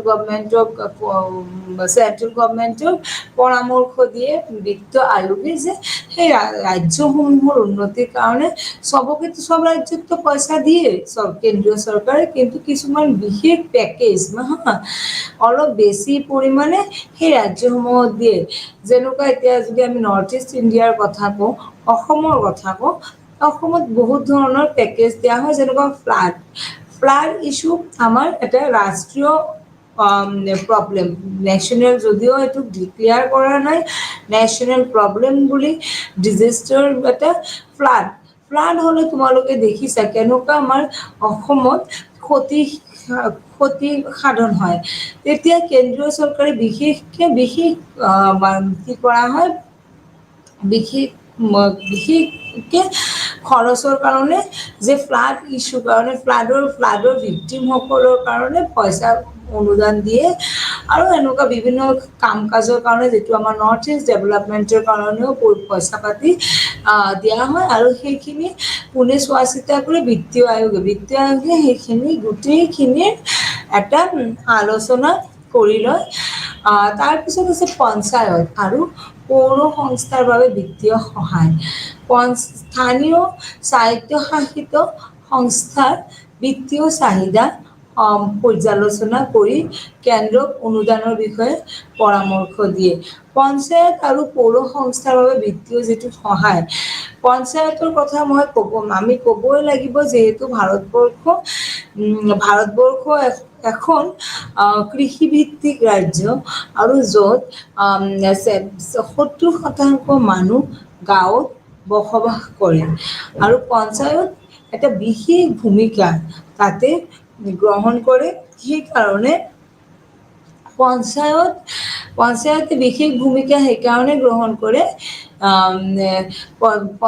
পঞ্চায়তত যিটো গ্ৰাছ ৰুট ডেভেলপমেণ্ট, মহাত্মা গান্ধীয়ে কৈ গৈছিল ভাৰতবৰ্ষ তেতিয়াই বিকাশ হ'ব যেতিয়া ভাৰতবৰ্ষৰ যিটো আমাৰ গ্ৰাছ ৰুট ডেভেলপমেণ্ট, যিটো আমাৰ ভাৰতবৰ্ষৰ যিটো একদম নিম্ন শ্ৰেণীৰ পৰা বিকাশ হ'ব। আৰু পৌৰ সংস্থাৰ বাবে বিত্তীয় সহায়। পৌৰ সংস্থাৰ বাবে বিত্তীয় সহায় মানে কি? পৌৰ নিগম, মিউনিচিপালিটি যেনেকৈ এতিয়া আমাৰ গুৱাহাটীখন আণ্ডাৰ মিউনিচিপালিটিত পৰে। কিন্তু তোমালোকে দেখিছা অলপ বৰষুণ হ'লেই কি হয়, গুৱাহাটীত ফ্লাড হৈ যায়, একদম অৱস্থা খুব বেছি বেয়া হৈ যায়, মানুহৰ জীৱন লৈকে ভাবুকি আহি যায়, কিমান মানুহৰ ডেথ হৈছে এই ফ্লাডৰ কাৰণে, মানুহ উঠি যায়, কিবা হয়। এই ফ্লাড মিনছ এইটো হ'ল ফ্লেছ ফ্লাড, বেছি টাইম নাথাকে কিন্তু পানী মানুহৰ অৱস্থা বেয়া কৰি দিয়ে। আৰু সেইখিনি কোনে চাই? মিউনিচিপালিটি। আৰু পঞ্চায়তত কি হয়? ৰুৰেল ডেভেলপমেণ্ট, যিবিলাক আমাৰ গ্ৰাম অঞ্চলৰ বিকাশ কৰা হয় পঞ্চায়তৰ জৰিয়তে। আৰু স্থানীয় স্বায়ত্তশাসিত সংস্থাৰ বিত্তীয় চাহিদা পৰ্যালোচনা কৰি কেন্দ্ৰক অনুদানৰ বিষয়ে পৰামৰ্শ দিয়ে কোনে? পঞ্চায়ত আৰু পৌৰ সংস্থাৰ বাবে বিত্তীয় সহায়। তাৰ আছে অন্য বিত্তীয় বিষয়ত কেন্দ্ৰৰ সহায়। অন্যান্য যিবিলাক আমাৰ বিত্তীয় বিষয় আছে সেইবিলাকৰ বিষয়ত কেন্দ্ৰই কি দিয়ে? সহায় দিয়ে। বিত্তীয় স্থিতি, ৰাজ্যৰ ঋণ, অনুদানৰ পৰিমাণ নিৰ্ধাৰণত সহায় কৰে কোনে? বিত্তীয় যিটো আমাৰ বিত্তীয় বিষয়, অন্যান্য বিত্তীয় যিবিলাক কেন্দ্ৰৰ সহায় বিত্তীয় আয়োগে চাই, চেন্ট্ৰেল গভমেণ্টৰ বিভিন্ন ধৰণৰ সহায় দিয়ে। বিত্তীয় স্থিতি, আমাৰ ফাইনেন্স কেনেকুৱা আছে? ষ্টেবল হৈ আছে নে নাই? ৰাজ্যক ঋণ, প্ৰত্যেক ৰাজ্যৰ নিজৰ বিকাশৰ কাৰণে কেন্দ্ৰীয় চৰকাৰৰ পৰা ঋণ লয়। মই যেনেকুৱা কৈছোঁ, যোৱাকালিও ক্লাছত কৈছোঁ যে বহুত ঋণ আমাৰ কোৱা হয় যে অসম চৰকাৰে লৈছে কেন্দ্ৰৰ পৰা। কিহৰ কাৰণে? বিকাশৰ কাৰণে। অকল অসম চৰকাৰ নহয়, বিভিন্ন প্ৰত্যেক ৰাজ্যৰ চৰকাৰে কি কৰে? নিজৰ ৰাজ্যৰ বিকাশৰ কাৰণে বিত্তীয় ঋণ লয় কেন্দ্ৰীয় চৰকাৰৰ পৰা, পিছত সেইবিলাক পিছত ৰিটাৰ্ণ কৰা হয়। অনুদানৰ পৰিমাণ নিৰ্ধাৰণত সহায় কৰে। অনুদানৰ যিটো পৰিমাণ আছে, কিমান দিব ডেভেলপমেণ্টৰ কাৰণে, ৰাজ্যবিলাকক কিমান পইচা দিব, সেইটোৰো কি কৰে? নিৰ্ধাৰণ কৰে কোনে? আমাৰ বিত্ত আয়োগে। সেইখিনি হ'ল কি আমাৰ ফাইনেন্স কমিশ্যনৰ প্ৰধান ভূমিকা। প্ৰথমটো, তাৰে 4টা মই ভূমিকাৰ কথা উল্লেখ কৰিছোঁ। প্ৰথমটো হ'ল কেন্দ্ৰ আৰু ৰাজ্যৰ মাজত ৰাজস্ব বণ্টনৰ সুপাৰিশ বা নিৰ্দেশ দিয়া, কেন্দ্ৰীয় অনুদানৰ বাবে পৰামৰ্শ দিয়া, পঞ্চায়ত আৰু পৌৰ সংস্থাৰ বাবে বিত্তীয় সহায়, আৰু অন্যান্য বিত্তীয় বিষয়ত কেন্দ্ৰক সহায় কৰা। সেইখিনি হ'ল বিত্তীয় আয়োগৰ প্ৰধান ভূমিকা বুলি আমি ক'ব পাৰোঁ। এতিয়া আমি আহোঁ যে বিত্তীয় আয়োগৰ কিছুমান সুবিধা আছে আৰু কিছুমান অসুবিধা আছে। তোমালোকে সকলোৱে জানা, চবতে কি হয়? আমাৰ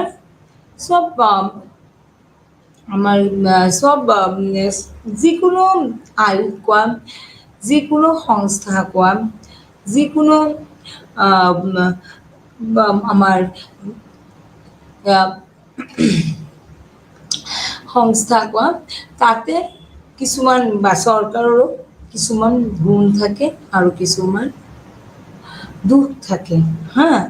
তেনেকুৱা বিত্তীয় আয়োগৰ কিছুমান সুবিধাও আছে, কিছুমান অসুবিধাও আছে। অকল আমি চবৰে মানুহসকলৰো কি থাকে? গুণ থাকে, দুখ থাকে। Positive and negative, two sides are very much important for every institution. আৰু এই একেধৰণে বিত্তীয় আয়োগৰ দুটা চাইডে আছে, এটা হ'ল গুণ, এটা হ'ল দুখ। এতিয়া আমি বিত্তীয় আয়োগৰ যিবিলাক সুবিধাসমূহ, সেই সুবিধাসমূহ আমি পঢ়িব লাগিব। বিত্তীয় আয়োগৰ প্ৰধান যিটো মেৰিটছ, তাতে আমি কেইটামান পইণ্ট পঢ়িম। ৰাজ্যসমূহৰ মাজত ন্যায় সংহত বিতৰণ, অৰ্থনৈতিক সাম্য বজাই ৰাখে, স্বতন্ত্ৰতা আৰু ন্যায় নীতি, আৰ্থিক শৃংখলা কঢ়িয়াই আনে, আৰু সাংবিধানিক গাঁথনি। আমি পোনপ্ৰথমতে ৰাজ্যসমূহৰ মাজত ন্যায়সংগত বিতৰণ কি তাৰ বিষয়ে আলোচনা কৰিম। আয়োগে কেন্দ্ৰ আৰু ৰাজ্যসমূহৰ মাজত ৰাজস্ব ন্যায়সংগত বণ্টনৰ নিৰ্দেশ দিয়ে। কেন্দ্ৰ আৰু ৰাজ্যসমূহৰ মাজত যিটো ৰাজস্বৰ ন্যায় সংহত ৰাজস্ব যিটো মই কৈছোঁ মই অলৰেডি টেক্স কেন্দ্ৰ আৰু ৰাজ্যৰ মাজত যে টেক্স কিমান ৰেভিনিউ যিমান জেনেৰেট হয় তাৰ সমান বিতৰণৰ কাৰণে নিৰ্দেশ দিয়ে কোনে বিত্ত আয়োগে ৰাজ্যসমূহৰ মাজত ন্যায়সংগত যিটো বিতৰণ কৰে তাৰ পিছত কৈছে অৰ্থনৈতিক সাম্য বজাই ৰাখে অৰ্থনৈতিক সাম্য বজাই ৰাখি কেনেকে বিকাশৰ ক্ষেত্ৰত পিছপৰা ৰাজ্যসমূহক অধিক অনুদান আগবঢ়াই দেশত সাম্য বজাই ৰাখিবলৈ সহায় কৰে বিকাশৰ ক্ষেত্ৰত মই এতিয়াও তোমালোকক কৈছোঁৱে মই বিকাশ অকল বিকাশ যিবিলাক উন্নত ৰাজ্য আছে তেওঁলোকৰ বিকাশ হ'লে নহ'ব ভাৰতবৰ্ষৰ বিকাশ তেতিয়াই হ'ব যেতিয়া সকলো ৰাজ্যৰ সমানভাৱে কম বেছি পৰিমাণে বিকাশ হ'ব ডেভেলপমেণ্ট শুড বি ইকুৱেল এনেকৈ নহ'ব যে নৰ্থ ইষ্ট ইণ্ডিয়া উত্তৰ পূৰ্বাঞ্চল একেবাৰে পিছ পৰি থাকিব আকৌ নৰ্দাৰ্ণ ইণ্ডিয়া খুব বেছি আগবাঢ়ি যাব তেতিয়া সেইটো ভাৰতবৰ্ষৰ বিকাশ বুলি আমি ধৰিব নোৱাৰোঁ বিকাশ তেতিয়াই হ'ব যেতিয়া ভাৰতবৰ্ষৰ সকলো ৰাজ্য সমানে কি হ'ব সমানে সকলো ৰাজ্য সমানে বিকাশ হ'ব আৰু সেইটো এটা বিশেষ কাম যে বিকাশৰ ক্ষেত্ৰত যিবিলাক পিছপৰা ৰাজ্য আছে সেই ৰাজ্যসমূহক বিশেষভাৱে অনুদান দিয়ে বিত্ত আয়োগে তেওঁলোকে ৰিচাৰ্চ কৰে ষ্টাডি কৰে ডেভেলপমেণ্টেড কামবিলাকৰ কথা বিচাৰি চায় স্বতন্ত্ৰতা আৰু ন্যায় নীতি আয়োগৰ এটা সাংবিধানিক সংস্থা ই কেন্দ্ৰ আৰু ৰাজ্য চৰকাৰৰ প্ৰভাৱৰ পৰা মুক্তভাৱে কাম কৰে স্বতন্ত্ৰতা আৰু ন্যায় নীতি মানে ইণ্ডিপেণ্ডেণ্ট বিত্ত আয়োগ কি এটা ইণ্ডিপেণ্ডেণ্ট ইনষ্টিটিউশ্যন অফ গভৰ্ণমেণ্ট ইণ্ডিয়াৰ ভাৰতবৰ্ষৰ এটা স্বতন্ত্ৰ আয়োগ যেনেকুৱা ইলেকশ্যন কমিশ্যন আছে আমালোকৰ নেশ্যনেল হিউমেন ৰাইটছ কমিশ্যন আছে সেনেকেই আমাৰ বিত্ত আয়োগ যিটো হয় বিত্ত আয়োগ এটা স্বতন্ত্ৰ আৰু স্বাধীন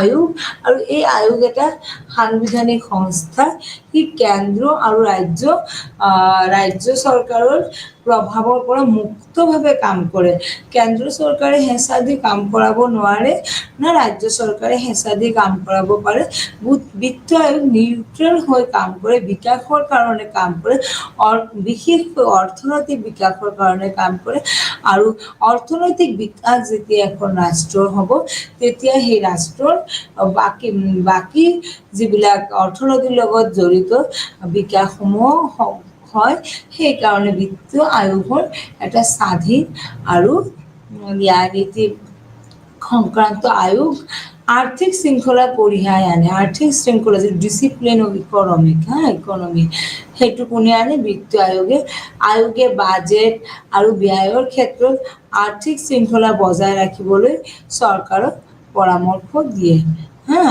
বাজেট তোমালোকে জানা এখন গণতান্ত্ৰিক ৰাষ্ট্ৰত পঞ্চবাৰ্ষিক যিটো পৰিকল্পনা বা প্ৰত্যেক প্লেনিং খুব দৰকাৰ তাৰ লগত প্ৰত্যেক বছৰত যিটো আমাৰ বাজেট বনোৱা হয় ষ্টেট বাজেট চেন্ট্ৰেল বাজেট যোনে ফাইনেন্স আমাৰ বিত্তমন্ত্ৰী ফাইনেন্স মিনিষ্টাৰে বাজেট পাৰ্লিয়ামেণ্টত এছেম্বলিত উপস্থাপনা কৰে আৰু বাজেটত কিমান খৰচ কৰা হ'ব কিমান আয় হ'ব কিমান ব্যয় হ'ব সেইখিনিৰ ক্ষেত্ৰতো যিটো ডিচিপ্লিন শৃংখলা ৰক্ষা কৰাৰ কাৰণে চৰকাৰক পৰামৰ্শ দিয়ে বাজেট এনেকুৱা হ'ব নালাগে ই শুড বি ডেফিচিট বাজেট ই শুড বি অভাৰলেপিং বাজেট যিমান আমাৰ ইনকাম নহ'ব তাতকৈ বেছি ৰেভিনিউ জেনেৰেট নহ'ব তাতকৈ 3 গুণ আমি যদি বেছি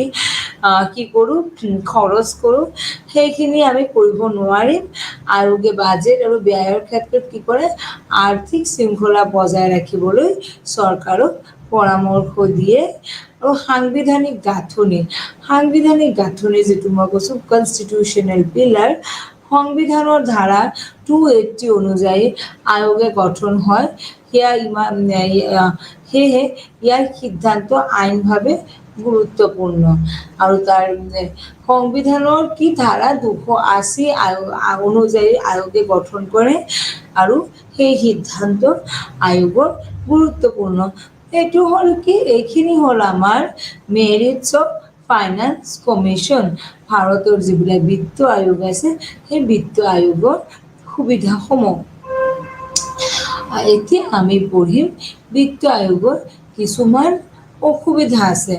মই আগতেও কৈছোঁ চব অনুষ্ঠানৰ প্ৰতিষ্ঠানৰ কিছুমান কি থাকে দুখ থাকে আৰু তাৰে লগে লগে কিছুমান গুণো থাকে। আমি গুণখিনি পঢ়িলোঁ। এতিয়া আমি পঢ়িব লাগিব দুখসমূহ যেনেকুৱা বিত্ত আয়োগৰ ফাইনেন্স কমিশ্যনৰ ডিমেৰিটছখিনি। প্ৰথম হ'ল চিফাৰিছ বাধ্যতামূলক নহয়। চিফাৰিছ মানে কেন্দ্ৰীয় চৰকাৰক যিটো এডভাইচ দিয়ে সেই এডভাইচ মেণ্ডেটৰী নহয়, কম্পালচাৰী নহয়। আয়োগৰ প্ৰস্তাৱ চৰকাৰৰ বাবে বাধ্যতামূলক নহয়।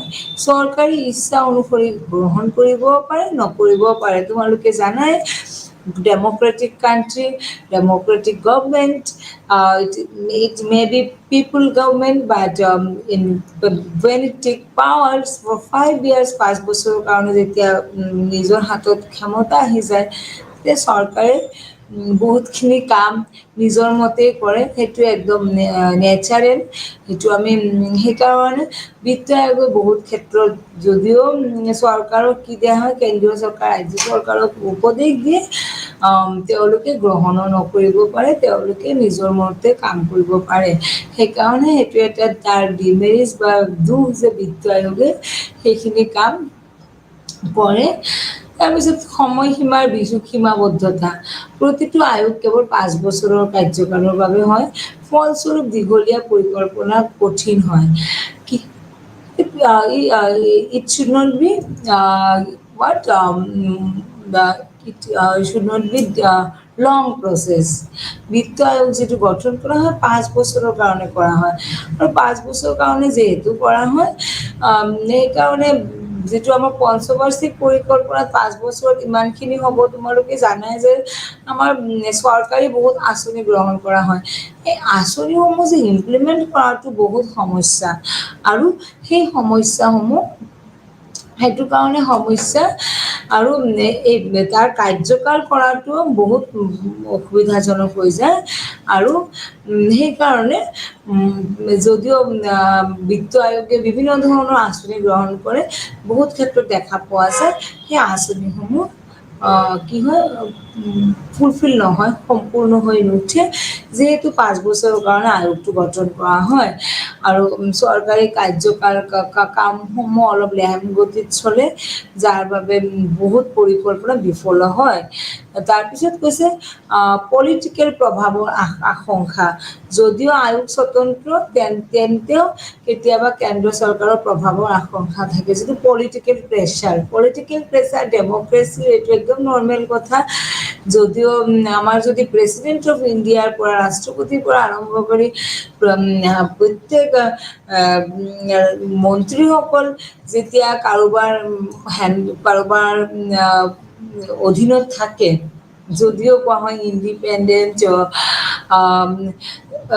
then most various powers are entrusted with President of India but in practical সেইটো নহয়। আৰু যদি প্ৰেচিডেণ্ট অফ ইণ্ডিয়াই যদি কোৱা হয় টিটলেছ টাইগাৰ দাঁত নোহোৱা বাঘ তেতিয়া আমাৰ বিত্ত আয়োগৰ আমি কেনেকৈ ভাবিম যে বিত্ত আয়োগ এটা খুব পাৱাৰফুল এটা ইনষ্টিটিউশ্যন বা কমিশ্যন হ'ব পাৰিব, কিয় পলিটিকেল প্ৰেছাৰ য'ত থাকে, ৰাজনৈতিক য'ত হেঁচা থাকে, তাতে ৰাজনৈতিক হেঁচা থাকিলে তাতে কেতিয়াও কোনো আয়োগে ভালদৰে কাম কৰিব নোৱাৰে। তাৰপিছত আছে স্থানীয় চৰকাৰৰ উপেক্ষা। বিত্ত আয়োগৰ মূল ফ'কাছ হয় কেন্দ্ৰ, ঠিক আছে, কেন্দ্ৰৰ ওপৰত তেওঁলোকে কি কৰে, ফ'কাছ কৰে। এইটো এটা চেণ্ট্ৰেল গভমেণ্টৰ এটা কমিশ্যন, যিহেতু ষ্টেটত প্ৰত্যেক ষ্টেটত নাই, চেণ্ট্ৰেল গভমেণ্টত থাকে। তো সেইকাৰণে কি হয়, বিত্ত আয়োগ চেণ্ট্ৰেল গভমেণ্টৰ ওপৰত বেছি কি কৰা হয়, ফ'কাছ দিয়ে, বেছি চেণ্ট্ৰেল গভমেণ্টৰ কামখিনি কৰে। ষ্টেট গভমেণ্টৰ ৰাজ্যৰ যিবিলাক কাম সেইসমূহ বিশেষকৈ সেইসমূহ নকৰে বুলি কোৱা হয়। পঞ্চায়ত আৰু পৌৰ সংস্থাৰ বাবে সঠিক পৰিকল্পনা নথকাৰো অভিযোগ থাকে, যে বিত্ত আয়োগে ৰাজ্যৰ কাৰণে বা পঞ্চায়তৰ কাৰণে বা পৌৰ সংস্থা মিউনিচিপালিটিৰ কাৰণে কেতিয়াও যে সঠিক কি বুলি কোৱা হয়, পৰিকল্পনা কৰে বুলি আমি নাভাবোঁ। সেইকাৰণে নাভাবোঁ যে বিত্ত আয়োগৰ মূল ফ'কাছেই হৈছে কি, মূল কামেই হৈছে কেন্দ্ৰ চৰকাৰৰ লগত কাম কৰা। সেইকাৰণে আৰু এইটো এটা ড্ৰবেক্স বুলি ক'ব পাৰোঁ, দুখ বুলি ক'ব পাৰোঁ, ৰাজ্য বা পঞ্চায়ত ব্যৱস্থা বা পৌৰ সংস্থাৰ লগত বিত্ত আয়োগে কাম নকৰে বুলি কোৱা হয়। অতিপাত আৰ্থিক নিৰ্ভৰশীলতা। কিছু ৰাজ্য বিত্ত আয়োগৰ অনুদানৰ অতি নিৰ্ভৰ কৰি নিজৰ উপাৰ্জনৰ উৎস উন্নয়ন নকৰে। মানে বিত্ত আয়োগৰ ওপৰত, ফাইনেন্স কমিশ্যনৰ ওপৰত নিৰ্ভৰ কৰি বহুত ৰাজ্য আছে, যি ৰাজ্যসমূহে নিজৰ যেনেকৈ ৰেভিনিউ জেনেৰেট কৰিব, নিজে ডেভেলপমেণ্ট কৰিব, সেইখিনি নকৰে। কিয় কাৰণে, জানেই আমাৰ বিত্ত আয়োগ আছে, ফাইনেন্স কমিশ্যন আছে, ফাইনেন্স কমিশ্যনে আমাক পইচা দিব বিকাশৰ কাৰণে, চলাৰ কাৰণে। যেনেকুৱা কিছুমান ক্ষেত্ৰত দেখা পোৱা যায় যে বহুত ল'ৰা ছোৱালী উপাৰ্জন কৰিব নোখোজে, মা দেউতাৰ পইচা আছে, মা দেউতাৰ পৰা লৈ আমি চলি থাকিম, মা দেউতাই আমাক দি থাকিব, সেইটো সিহঁতে পাহৰি যায় যে এটা সময়ত পেৰেণ্টছেও সেইখিনি দিয়াৰ সেইটো নাথাকে। কিহৰ কাৰণে, পেৰেণ্টছৰ বয়স হৈ থাকে, দিয়াৰ সামৰ্থ্য নাথাকে।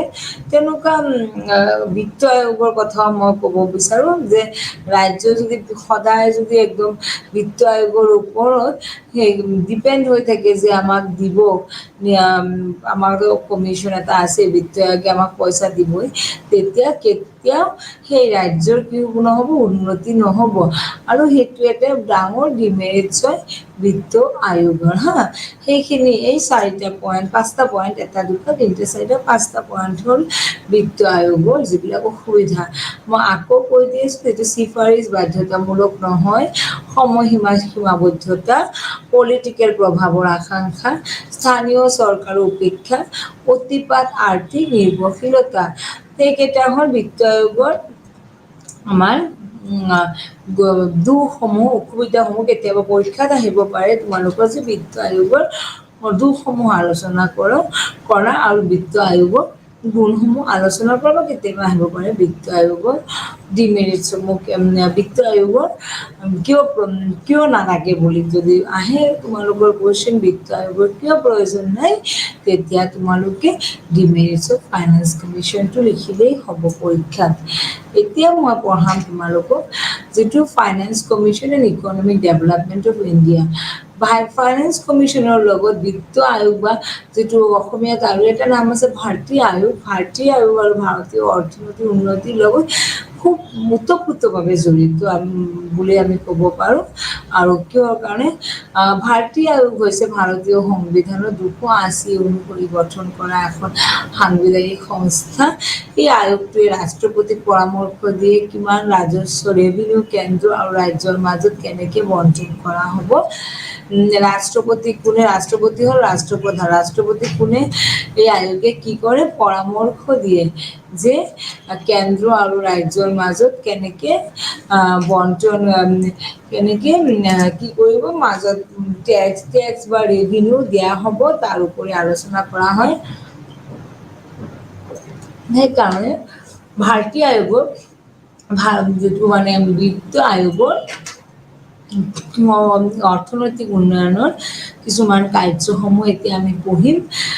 কেন্দ্ৰ আৰু ৰাজ্যৰ মাজত ৰাজস্ব বণ্টনৰ সুপাৰিশ কৰা, যিটো মই কৈছোঁৱে তোমালোকক, কেন্দ্ৰ আৰু ৰাজ্যৰ মাজত কি কৰা হয়, ৰাজস্ব যিটো ৰেভিনিউ হয় তাৰ নিৰ্দেশ দিয়ে আৰু অৰ্থনৈতিক বিকাশৰ কাৰণে খুব প্ৰয়োজন হয়, ইকনমিক ডেভেলপমেণ্টৰ কাৰণে।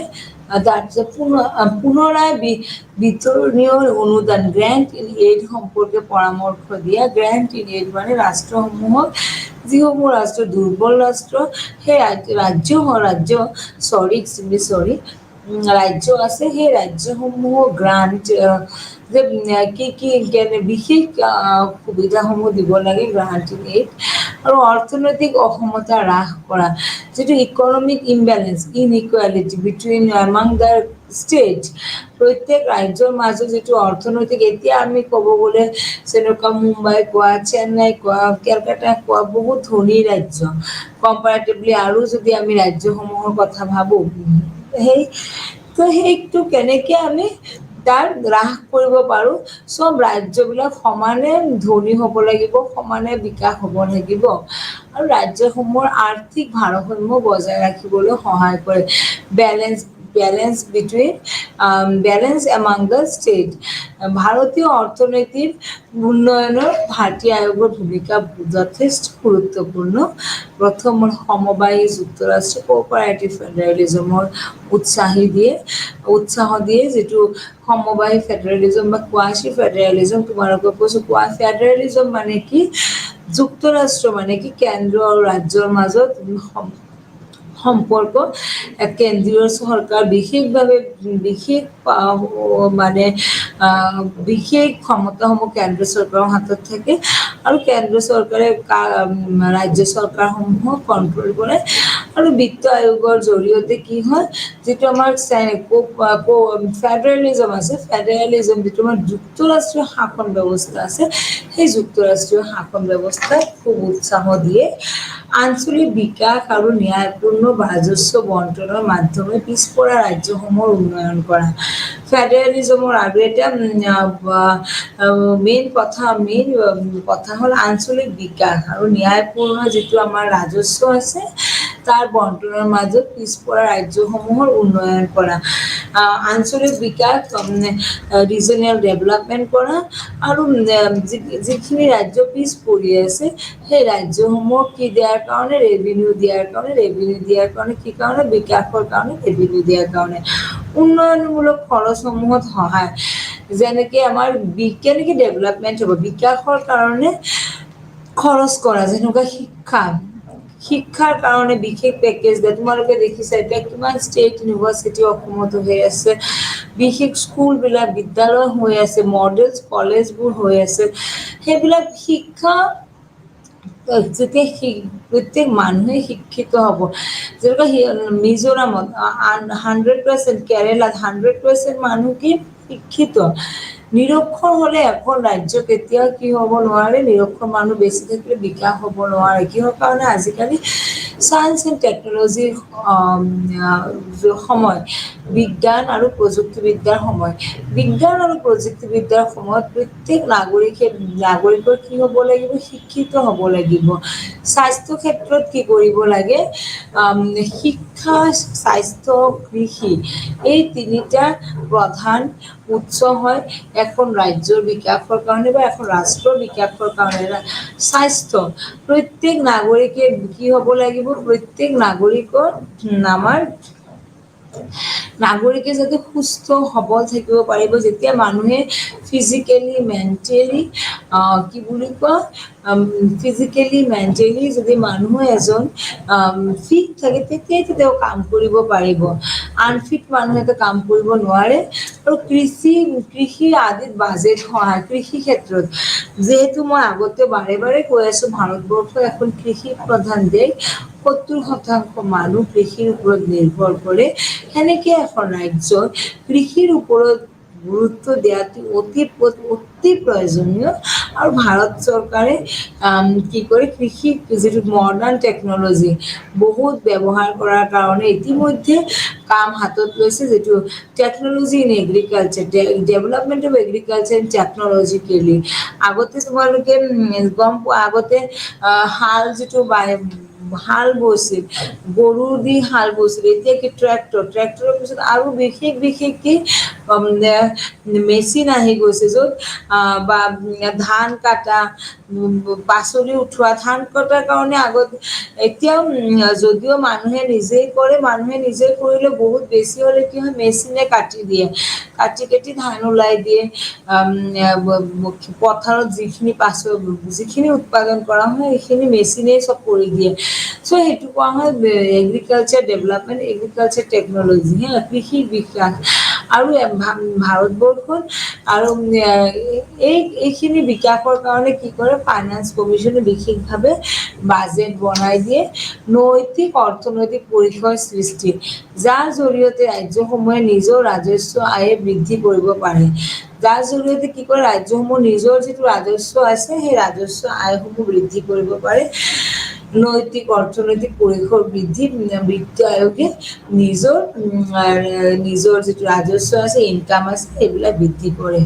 তো এতিয়া আমি পঢ়িম অসমত বিত্ত আয়োগৰ কি ভূমিকা। অসম যিহেতু এখন পিছপৰা ৰাজ্য বা অৰ্থনৈতিক ক্ষেত্ৰত ইমান আমি স্বাৱলম্বী নহয়, তো আমাৰ সেইখিনি আমি যিহেতু অসমত বসবাস কৰোঁ, আমিও জানিব লাগিব যে বিত্ত আয়োগে অসমত কেনেকুৱা কাম কৰিছে। বিত্ত আয়োগে সুপাৰিছে অসমৰ দৰে পূৰ্বাঞ্চলৰ ৰাজ্যসমূহৰ কেন্দ্ৰৰ পৰা অধিক অনুদান পায়। পূৰ্বাঞ্চলৰ যিবিলাক আমাৰ নৰ্থ ইষ্টৰ ষ্টেটবিলাক আছে, তেওঁলোকৰ নিজৰ বিকাশৰ কাৰণে বিত্ত আয়োগে বহুত বেছি পৰিমাণে পইচা দিয়ে, যাৰ ফলত নতুন পৰিকাঠামো গঠন কৰা হয়, ইনফ্ৰাষ্ট্ৰাকচাৰ ফৰ ডেভেলপমেণ্ট। আৰু নৰ্থ ইষ্টৰ বহুত ৰাজ্যসমূহ কি আমাৰ বৰ্ডাৰৰ লগত লগ লাগি আছে, আৰু যিহেতু বৰ্ডাৰৰ লগত লগ লাগি থাকে, সেইকাৰণে সেই ৰাজ্যসমূহক কি কৰিব লাগে, বিশেষভাৱে উন্নতি কৰিব লাগে, ইনফ্ৰাষ্ট্ৰাকচাৰ ডেভেলপমেণ্ট, যিকোনো পৰিস্থিতিত মোকাবিলা কৰাৰ কাৰণে শিক্ষা আৰু স্বাস্থ্য ক্ষেত্ৰত উন্নয়ন কৰা।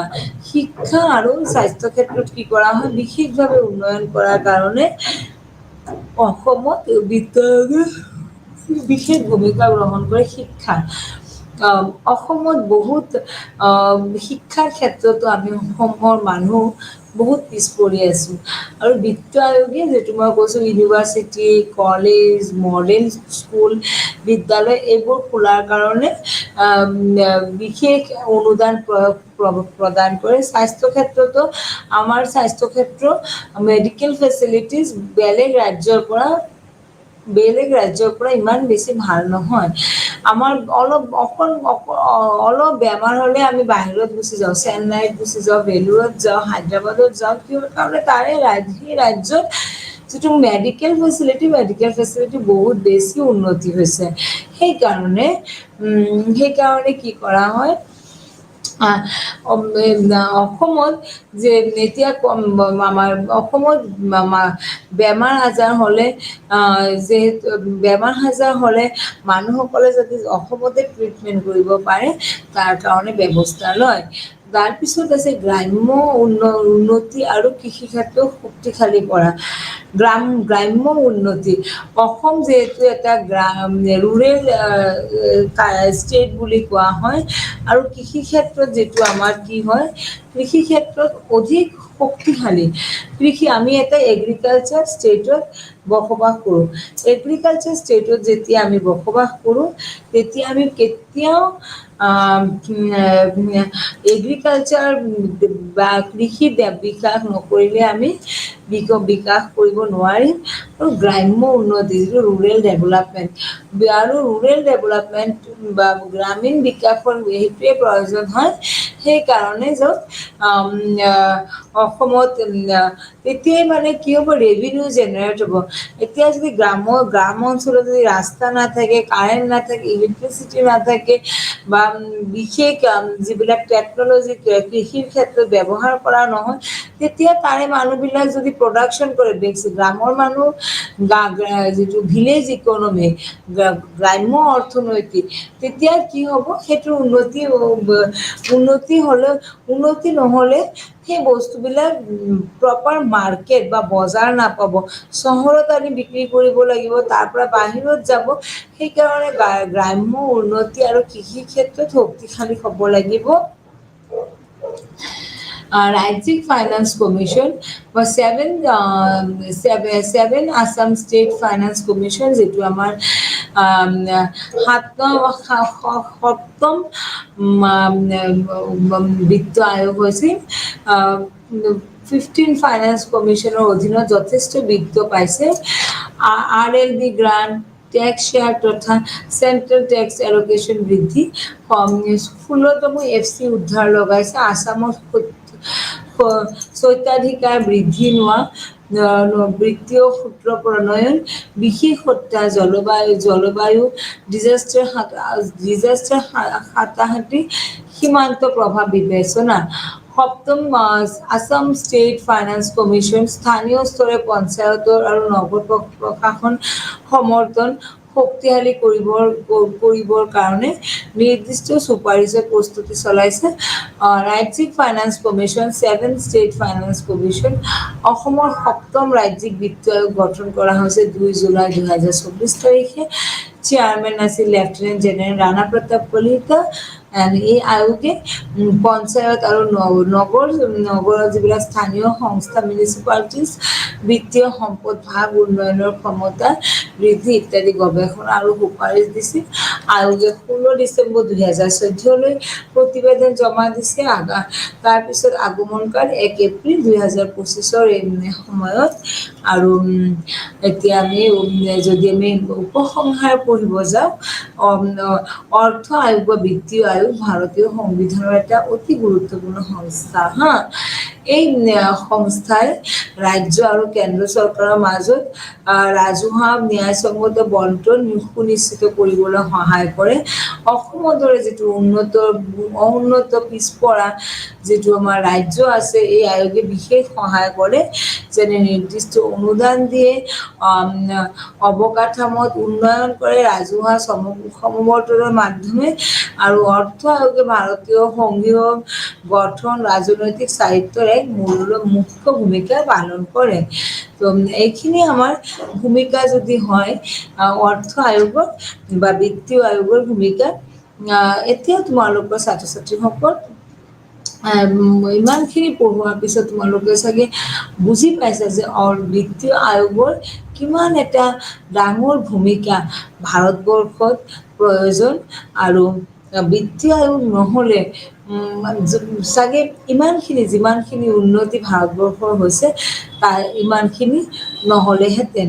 সেইকাৰণে বিত্তীয় আয়োগ ভাৰতবৰ্ষৰ যিটো আমাৰ সংবিধানৰ এটা স্বতন্ত্ৰ সংস্থা, আয়োগ বুলি কোৱা হয়, স্বতন্ত্ৰ সংস্থা।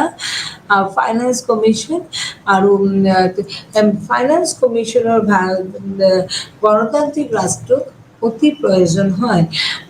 আমি গণতান্ত্ৰিক ৰাষ্ট্ৰত যিটো আমি ফাইনেন্স কমিশ্যন পঢ়িছোঁ, গণতান্ত্ৰিক ৰাষ্ট্ৰৰ যিটো বিত্তীয় আয়োগৰ জৰিয়তে ভাৰতবৰ্ষত বহুত উন্নতি হৈছে, যাৰ ফলত যিটো কোৱা হয় নীতি আয়োগ।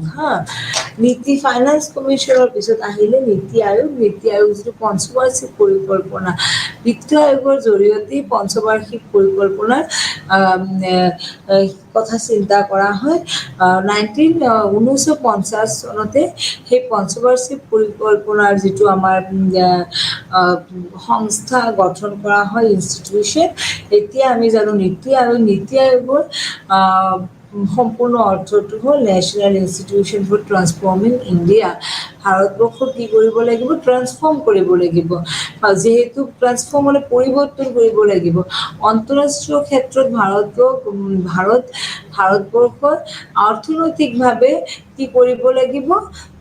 উন্নত কৰিব লাগিব। এতিয়া আমাৰ ওচৰত চুবুৰীয়া ৰাজ্য যেনেকৈ চাইনা কিমান বিকাশ হৈ গৈছে, অৰ্থনৈতিক বিকাশ হৈছে। সেইকাৰণে চাইনা এতিয়া বিগ ব্ৰাদাৰ টাইপ হৈ গৈছে ন সাউথ ইষ্ট এছিয়াত যেতিয়া এখন ৰাষ্ট্ৰৰ অৰ্থনৈতিক বিকাশ হয় সেই ৰাষ্ট্ৰৰ ৰাজনৈতিক বিকাশো হয় সেই ৰাষ্ট্ৰৰ সামাজিক বিকাশ হয় সেই ৰাষ্ট্ৰৰ বিভিন্ন ধৰণৰ বিকাশসমূহ হয় আৰু সেইকাৰণে election commission of India election commission of India finance commission union public service commission state public service commission national commission for scheduled caste national commission for scheduled tribe এইবোৰ অতিপাত গুৰুত্বপূৰ্ণ আৰু ভাৰত আৰু আমাৰ যিটো গণতান্ত্ৰিক শাসন ব্যৱস্থা সেই শাসন ব্যৱস্থাত সহায় কৰে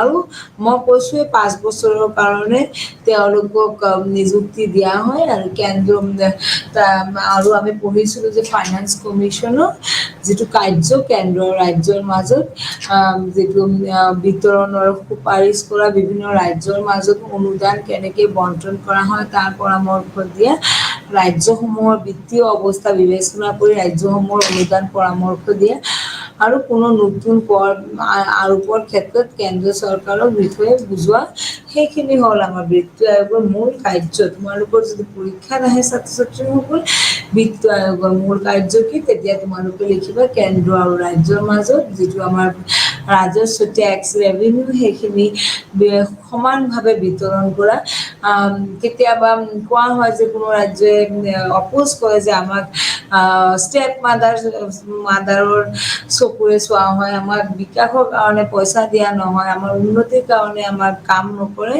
সেইখিনি কথা কোৱা হয় কেতিয়াবা সেইকাৰণে বিভিন্ন ৰাজ্যৰ মাজত যিটো অনুদান দিয়ে গ্ৰাণ্ট দিয়ে তাৰ পৰামৰ্শ দিয়ে ৰাজ্যসমূহৰ বিত্ত আয়োগে বিশেষ ব্যৱস্থা বিবেচনা কৰি সহায়ৰ বাবে অনুদান আৰু পৰামৰ্শ দিয়ে কোনো কৰ্তৃত্ব নতুন তাৰপিছত বিত্ত আয়োগে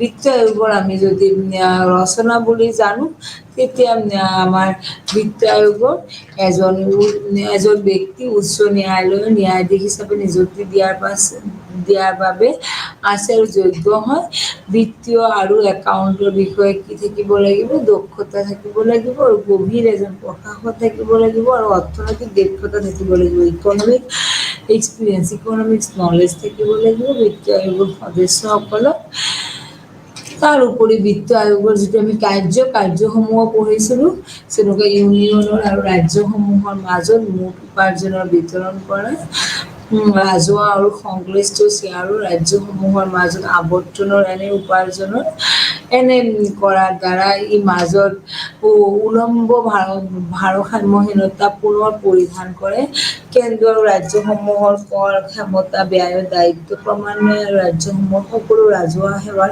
সমানীকৰণ যিবোৰ নীতিয়ে ৰাজহুৱা অনুদান সহায় কৰাত নিয়ন্ত্ৰণ কৰিব পাৰে ভাৰতৰ একত্ৰিত পুঁজিৰ বাহিৰত থকা ৰাজ্যসমূহৰ পৰিশোধ কৰা পৰিমাণ ৰাজ্যসমূহ তেওঁলোকৰ ৰাজহুৱা অনুদান সহায় কৰা আৰু যেনেকুৱা এখন ৰাজ্যৰ একত্ৰিত পুঁজি বৃদ্ধি কৰাৰ বাবে প্ৰয়োজনীয় ব্যৱস্থাসমূহ ৰাজ্যসমূহৰ পঞ্চায়ত আৰু পৌৰসভাসমূহৰ সম্পদৰ পৰিপূৰক বিত্ত আয়োগে দিয়া পৰামৰ্শ আধাৰত ৰাজ্য আৰু যিকোনো চুক্তি চৰ্তাৱলী অব্যাহত ৰখা আৰু সংশোধনৰ পৰা ভাৰত চৰকাৰৰ দ্বাৰা নিৰ্ধাৰিত যিকোনো ৰাজ্যৰ চৰকাৰৰ সৈতে অনুচ্ছেদ 278 ধাৰা অধীনত বা অনুচ্ছেদৰ অধীনত প্ৰথম অনুসূচীৰ অংশ হিচাপে থকা আয়োগে জনসংখ্যা আহৰণৰ বাবে শেহতীয়া লোকপিয়ল ব্যৱহাৰ কৰিব পাৰে আৰু ইয়াৰ পৰামৰ্শ দিয়াৰ ভাটা ব্যৱহাৰ কৰিব পাৰে তাৰপিছত কাম কাজৰ প্ৰক্ৰিয়া চৰকাৰে ঘোষণা কৰাৰ পিছত বিত্ত আয়োগে কাম আৰম্ভ কৰি ইয়াৰ গঠন আৰু প্ৰসংগৰ চৰ্তাৱলী প্ৰথম পৰ্যায়ৰ আয়োগে সম্বোধন কৰে ৰাজ্য চৰকাৰৰ পত্ৰ আৰু তেওঁলোকৰ আকলন দাখিল কৰিবলৈ বা পৰৱৰ্তী 5 বছৰৰ কাৰণে কিমান ৰাজহুৱা ব্যয় কৰিব কিমান তাৰ খৰচ কৰিব তাৰ ওপৰত বিত্ত আয়োগে কাম কৰে। তাৰপিছত আমি জানো যে বিত্ত আয়োগে ইয়াৰ ৰাজ্যৰ এটা দীঘলীয়া এটা ৰাজ্যত এটা দাখিল কৰিব পাৰে। তেওঁলোকে প্ৰয়োজনীয় আৰু দাবী ৰূপৰেখা প্ৰস্তুত কৰা স্মাৰকপত্ৰ আয়োগে শুনিছে আৰু উদ্যোগ আৰু বেংকাৰসকলৰ পৰা বিত্তীয় সম্পৰ্কত স্মাৰকপত্ৰ প্ৰাপ্ত কৰে। এই তাৰপিছত অন্তিম পৰ্যায় নহয়, যাতে আয়োগে দিল্লীত বৈঠক তৈয়াৰ কৰে আৰু প্ৰতিখন ৰাজ্যৰ প্ৰতিবেদন চূড়ান্ত কৰে। দিল্লীত কি হয়, মেইন আমাৰ হেড অফিচ হ'ল দিল্লীত। দিল্লীত আয়োগে বিভিন্ন ৰাজ্যৰ ভাৰতৰ প্ৰত্যেকখন ৰাজ্যৰ যিটো প্ৰতিবেদন থাকে তাৰ ওপৰত এই আয়োগে চায়। তাৰপিছত ফাইনেন্স কমিশ্যনৰ পঞ্চদশ যিটো ফাইনেন্স কমিশ্যন আছে, পঞ্চদশ বিত্ত আয়োগ ভাৰত চৰকাৰে গঠন কৰিছে। গেজেটেড এক জাননীৰ জৰিয়তে ভাৰতৰ ৰাষ্ট্ৰপতিৰ পৰা অনুমোদন লাভ কৰাৰ পিছত ২৭ নৱেম্বৰ ২০২৭ তাৰিখে ভাৰতৰ নন্দ কিশোৰ সিং প্ৰথম নিযুক্তি লাভ কৰিছিল আৰু অধ্যক্ষজন অনুভৱ কৰিছিল যে হস্তান্তৰৰ সূত্ৰটো কৰ্তন কৰাৰ প্ৰয়োজন আছে। ইউনিয়নৰ পৰা ৰাজ্যলৈ ৰাজহুৱা এণ্ড ইকুইটি সন্তুলিত কৰিবলৈ কমিশ্যন ষ্টিমবাৰো আৰু নগৰ আৰু গ্ৰাম্য স্থানীয় সংস্থাসমূহৰ অৰ্থনৈতিক বিকাশৰ বাবে দাবী আৰু দক্ষতা কৰে। আৰু ৰোল অফ ফাইনেন্স কমিশ্যন, বিত্ত আয়োগৰ কিছুমান আমাৰ ভূমিকা আছে, যেনেকুৱা কেন্দ্ৰীয় ৰাজ্যৰ মাজত যিটো বৰ্তমান যিটো আমাৰ ৰাজস্ব তাৰ আদান প্ৰদান কৰাৰ কাৰণে কাম কৰে। কেন্দ্ৰীয় অনুদানৰ বিষয়ে পৰামৰ্শ দিয়ে, পঞ্চায়ত আৰু পৌৰ সংস্থাৰ বাবে বিত্তীয় সহায় দিয়ে আৰু অন্যান্য বিত্তীয় বিষয়ত কেন্দ্ৰক সহায় দিয়ে। আৰু তাৰ ওপৰত ভাৰতীয় বিত্ত আয়োগৰ যিবিলাক আমাৰ সুবিধা আছে তাৰ সুবিধাসমূহ মই তোমালোকক পঢ়াইছোঁ, অসুবিধাসমূহ পঢ়ালোঁ। আৰু বিত্ত আয়োগৰ যিটো আমাৰ বিত্ত আয়োগৰ যিটো অসমৰ ক্ষেত্ৰত অসমত কেনেকৈ বিত্ত আয়োগে কাম কৰে তাৰ বিষয়ে পঢ়াইছোঁ। তোমালোকক মই ক'লোঁ যে finance commission economic development in India, বিত্ত আয়োগে ভাৰতীয় সংবিধানত কি কাম কৰে। এই আয়োগৰ মুখ্য কাৰ্যসমূহ মই কৈছোঁ। কেন্দ্ৰ আৰু ৰাজ্যৰ মাজত ৰাজস্ব বৰ্তনৰ সুপাৰিশ কৰা, পুনৰায় বিতৰণীয় অনুদান গ্ৰাণ্ট ইন এইড সম্পৰ্কে পৰামৰ্শ দিয়ে, অৰ্থনৈতিক অসমতা হ্ৰাস কৰা ৰাজ্যসমূহক আৰ্থিক ভাৰসাম্য বজাই ৰাখিবলৈ সহায় কৰে। সেইখিনি হ'ল বিত্ত আয়োগৰ যিটো কাম। তাৰপিছত বিত্ত আয়োগৰ যিটো ভূমিকা ভাৰতবৰ্ষত সমবায়ী যুক্তৰাষ্ট্ৰৰ উৎসাহ দিয়ে, আঞ্চলিক বিকাশ আৰু ন্যায়পূৰ্ণ ৰাজস্ব বণ্টনৰ মাধ্যমে পিছপৰা ৰাজ্যসমূহৰ উন্নয়ন কৰা আৰু উন্নয়নমূলক যিবিলাক আমাৰ খৰচ আছে তাৰ বিষয়ে কাম কৰে। শিক্ষা, স্বাস্থ্য, কৃষি আদিৰ ক্ষেত্ৰত বিত্ত আয়োগে কাম কৰে। আৰু নৈতিক যিবিলাক অৰ্থনৈতিক বিকাশ আছে সেই বিকাশৰ কাৰণেও বিত্ত আয়োগে কাম কৰে। আৰু বিত্ত আয়োগৰ যদি আমি উত্তৰ পূৰ্বাঞ্চলৰ কথা কওঁ, তাতে শিক্ষাৰ ক্ষেত্ৰত আৰু স্বাস্থ্যৰ ক্ষেত্ৰত বিশেষভাৱে কাম কৰে। আৰু গ্ৰাম্য উন্নতিৰ কাৰণে আৰু কৃষি ক্ষেত্ৰত বিত্ত আয়োগে অসমত কাম কৰে। যিহেতু অসমত অধিকাংশ মানুহ গ্ৰাম্য অৰ্থনীতিৰ ওপৰত নিৰ্ভৰ কৰে আৰু কৃষি ক্ষেত্ৰৰ ওপৰত নিৰ্ভৰ কৰে। শিক্ষাৰ ক্ষেত্ৰতো অসম পিছ পৰি আছে, তাৰ কাৰণে বিত্ত আয়োগে বিশেষ ভূমিকা গ্ৰহণ কৰে। আৰু আমাৰ বিত্ত আয়োগৰ যিটো অসমত সপ্তম যিটো ৰাজ্যিক বিত্ত আয়োগ গঠন কৰা হৈছিল ২০২৪ চনৰ ২ জুলাই। তেওঁৰ আৰু তাৰ চেয়াৰমেন আছিল লেফটেনেণ্ট ৰাণা প্ৰতাপ কলিতা। আৰু এই আয়োগৰ জৰিয়তে পঞ্চায়ত আৰু নগৰত যিবিলাক আমাৰ বিভিন্ন উন্নয়নৰ কাম আছে সেই কাম আৰু সক্ষমতা বৃদ্ধি, গৱেষণা সেইবোৰৰ ক্ষেত্ৰত কাম কৰি কেনেকৈ গৱেষণা কৰিব লাগে, কেনেকৈ উন্নতি কৰিব পাৰি, অসমক কেনেকৈ আমি বিভিন্ন অৰ্থনৈতিক ক্ষেত্ৰত বিশেষ, তাৰপিছত স্বাস্থ্যৰ ক্ষেত্ৰত বা আমাৰ ৰাজহুৱা ক্ষেত্ৰত আমি বিকাশ কৰিব পাৰোঁ, তাৰ কাৰণে বিশেষ এটা কমিশ্যন বা আয়োগ গঠন কৰা হৈছিল, যাক ৰাণা প্ৰতাপ প্ৰতাপ কলিতাৰ তেওঁ আছিল তাৰে আয়োগৰ চেয়াৰমেন আৰু এই আয়োগে 16 ডিচেম্বৰ 2024 প্ৰতিবেদন জমা দিছে আৰু 2025 পৰা 5 বছৰৰ কাৰণে 25 পৰা আৰু এই আয়োগে বিশেষ প্ৰতিবেদন জমা কৰি দিছে সেইকাৰণে যে অসমত 5 বছৰত কি বিকাশ কৰিব আৰু সেই বিকাশৰ কাম আৰম্ভ কৰিছে আৰু যিটো আমাৰ টেক্স আছে চেন্ট্ৰেল টেক্স এলোকেশ্যন আছে RLB গ্ৰান্ট আছে সেইবোৰ কেনেকৈ আমি বৃদ্ধি কৰিব পাৰোঁ আৰু সেইখিনি কাম যিটো 7th আছাম ষ্টেট ফাইনেন্স কমিশ্যনে কৰি আছে 7ম যিটো আমাৰ ফাইনেন্স কমিশ্যন আৰু তাৰপিছত আমি যদি কনক্লুশ্যন চাওঁ অৰ্থ আয়োগে ভাৰতীয় সংবিধানৰ এক গুৰুত্বপূৰ্ণ সংস্থা আৰু সি কেন্দ্ৰ আৰু ৰাজ্য চৰকাৰৰ মাজত ৰাজহুৱা ন্যায়সংগত বণ্টন সুনিশ্চিত কৰিবলৈ সহায় কৰে কেন্দ্ৰ আৰু ৰাজ্য চৰকাৰৰ মাজত যিটো আমাৰ ৰেভিনিউ কালেকশ্যন আছে সেই কালেকশ্যন ক্লিয়াৰ কৰাৰ কাৰণে কাম কৰে অসমত ধৰে উন্নয়নৰ যিটো পিছপৰা ৰাজ্য আছে তেওঁলোকক বিশেষভাৱে অকল অসম নহয় উত্তৰ পূৰ্বাঞ্চল বা অসমৰ ভাৰতবৰ্ষৰ আৰু বিশেষ ৰাজ্যসমূহ আছে যি ৰাজ্যসমূহক বিশেষভাৱে সহায় কৰে এই বিত্ত আয়োগে আৰু যেনে নিৰ্দিষ্ট অনুদান তাৰপিছত অৱকাঠামোগত উন্নয়ন আৰু ৰাজহৰ সমবৰ্তনৰ মাধ্যমে আৰু সেয়ে অৰ্থ আয়োগ ভাৰতীয় সংঘীয় গঠন ৰাজনৈতিক স্থায়িত্বতাৰ এক মুখ্য ভূমিকা পালন কৰে আৰু সেইকাৰণে বিত্ত আয়োগ অতি গুৰুত্বপূৰ্ণ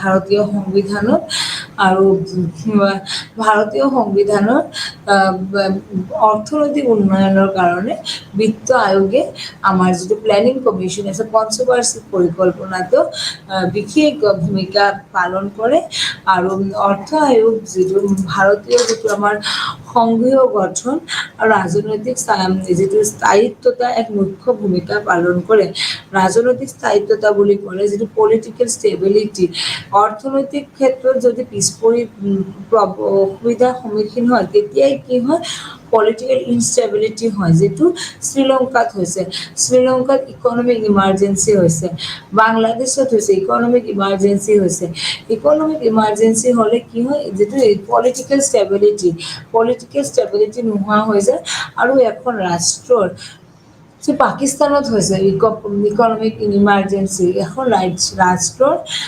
মুখ্য যিটো উন্নতি ডেভেলপমেণ্টৰ কাম নহয় আৰু সেই ৰাষ্ট্ৰৰ ভাবুকি আহি পৰে সেই ৰাষ্ট্ৰৰ যিটো উন্নয়নমূলক কামসমূহ নহয় আৰু ভাৰতবৰ্ষ ইমান বছৰৰ পৰা এখন গণতান্ত্ৰিক ৰাষ্ট্ৰ সুস্থ সবল গণতান্ত্ৰিক ৰাষ্ট্ৰ হৈ আছে গণতান্ত্ৰিক ৰাষ্ট্ৰ আমি 76 ইয়াৰ্ছৰ পৰা চলি আছে এতিয়াও আৰু সেইটো প্ৰধান কাৰণ হ'ল এই আমাৰ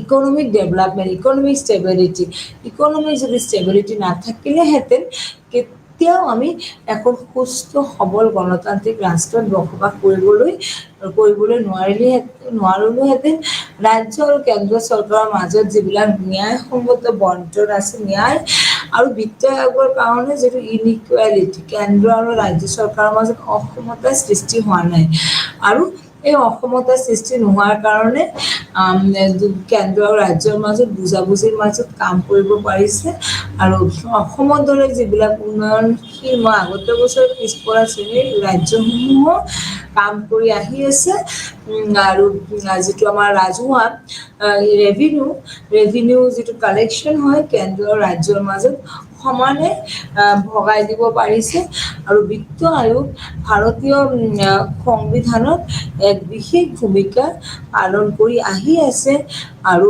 আহিব অনাগত দিনসমূহতো বিত্ত আয়োগে বিশেষ ভূমিকা পালন কৰিব আৰু এখন গণতান্ত্ৰিক ৰাষ্ট্ৰত প্ৰত্যেক নাগৰিকে যাতে নিজৰ মৌলিক অধিকাৰসমূহ পায় সেইটো কাৰণে বিত্ত আয়োগে কাম কৰে মৌলিক অধিকাৰসমূহ বুলি ক'লে আমাৰ অন্ন বস্ত্ৰ বাসস্থানৰ কথা আহে আৰু বিত্ত আয়োগে এইখিনি প্ৰত্যেক নাগৰিকসকলক দিয়াৰ কাৰণে বিশেষ ভূমিকা গ্ৰহণ কৰি আহিছে। নমস্কাৰ।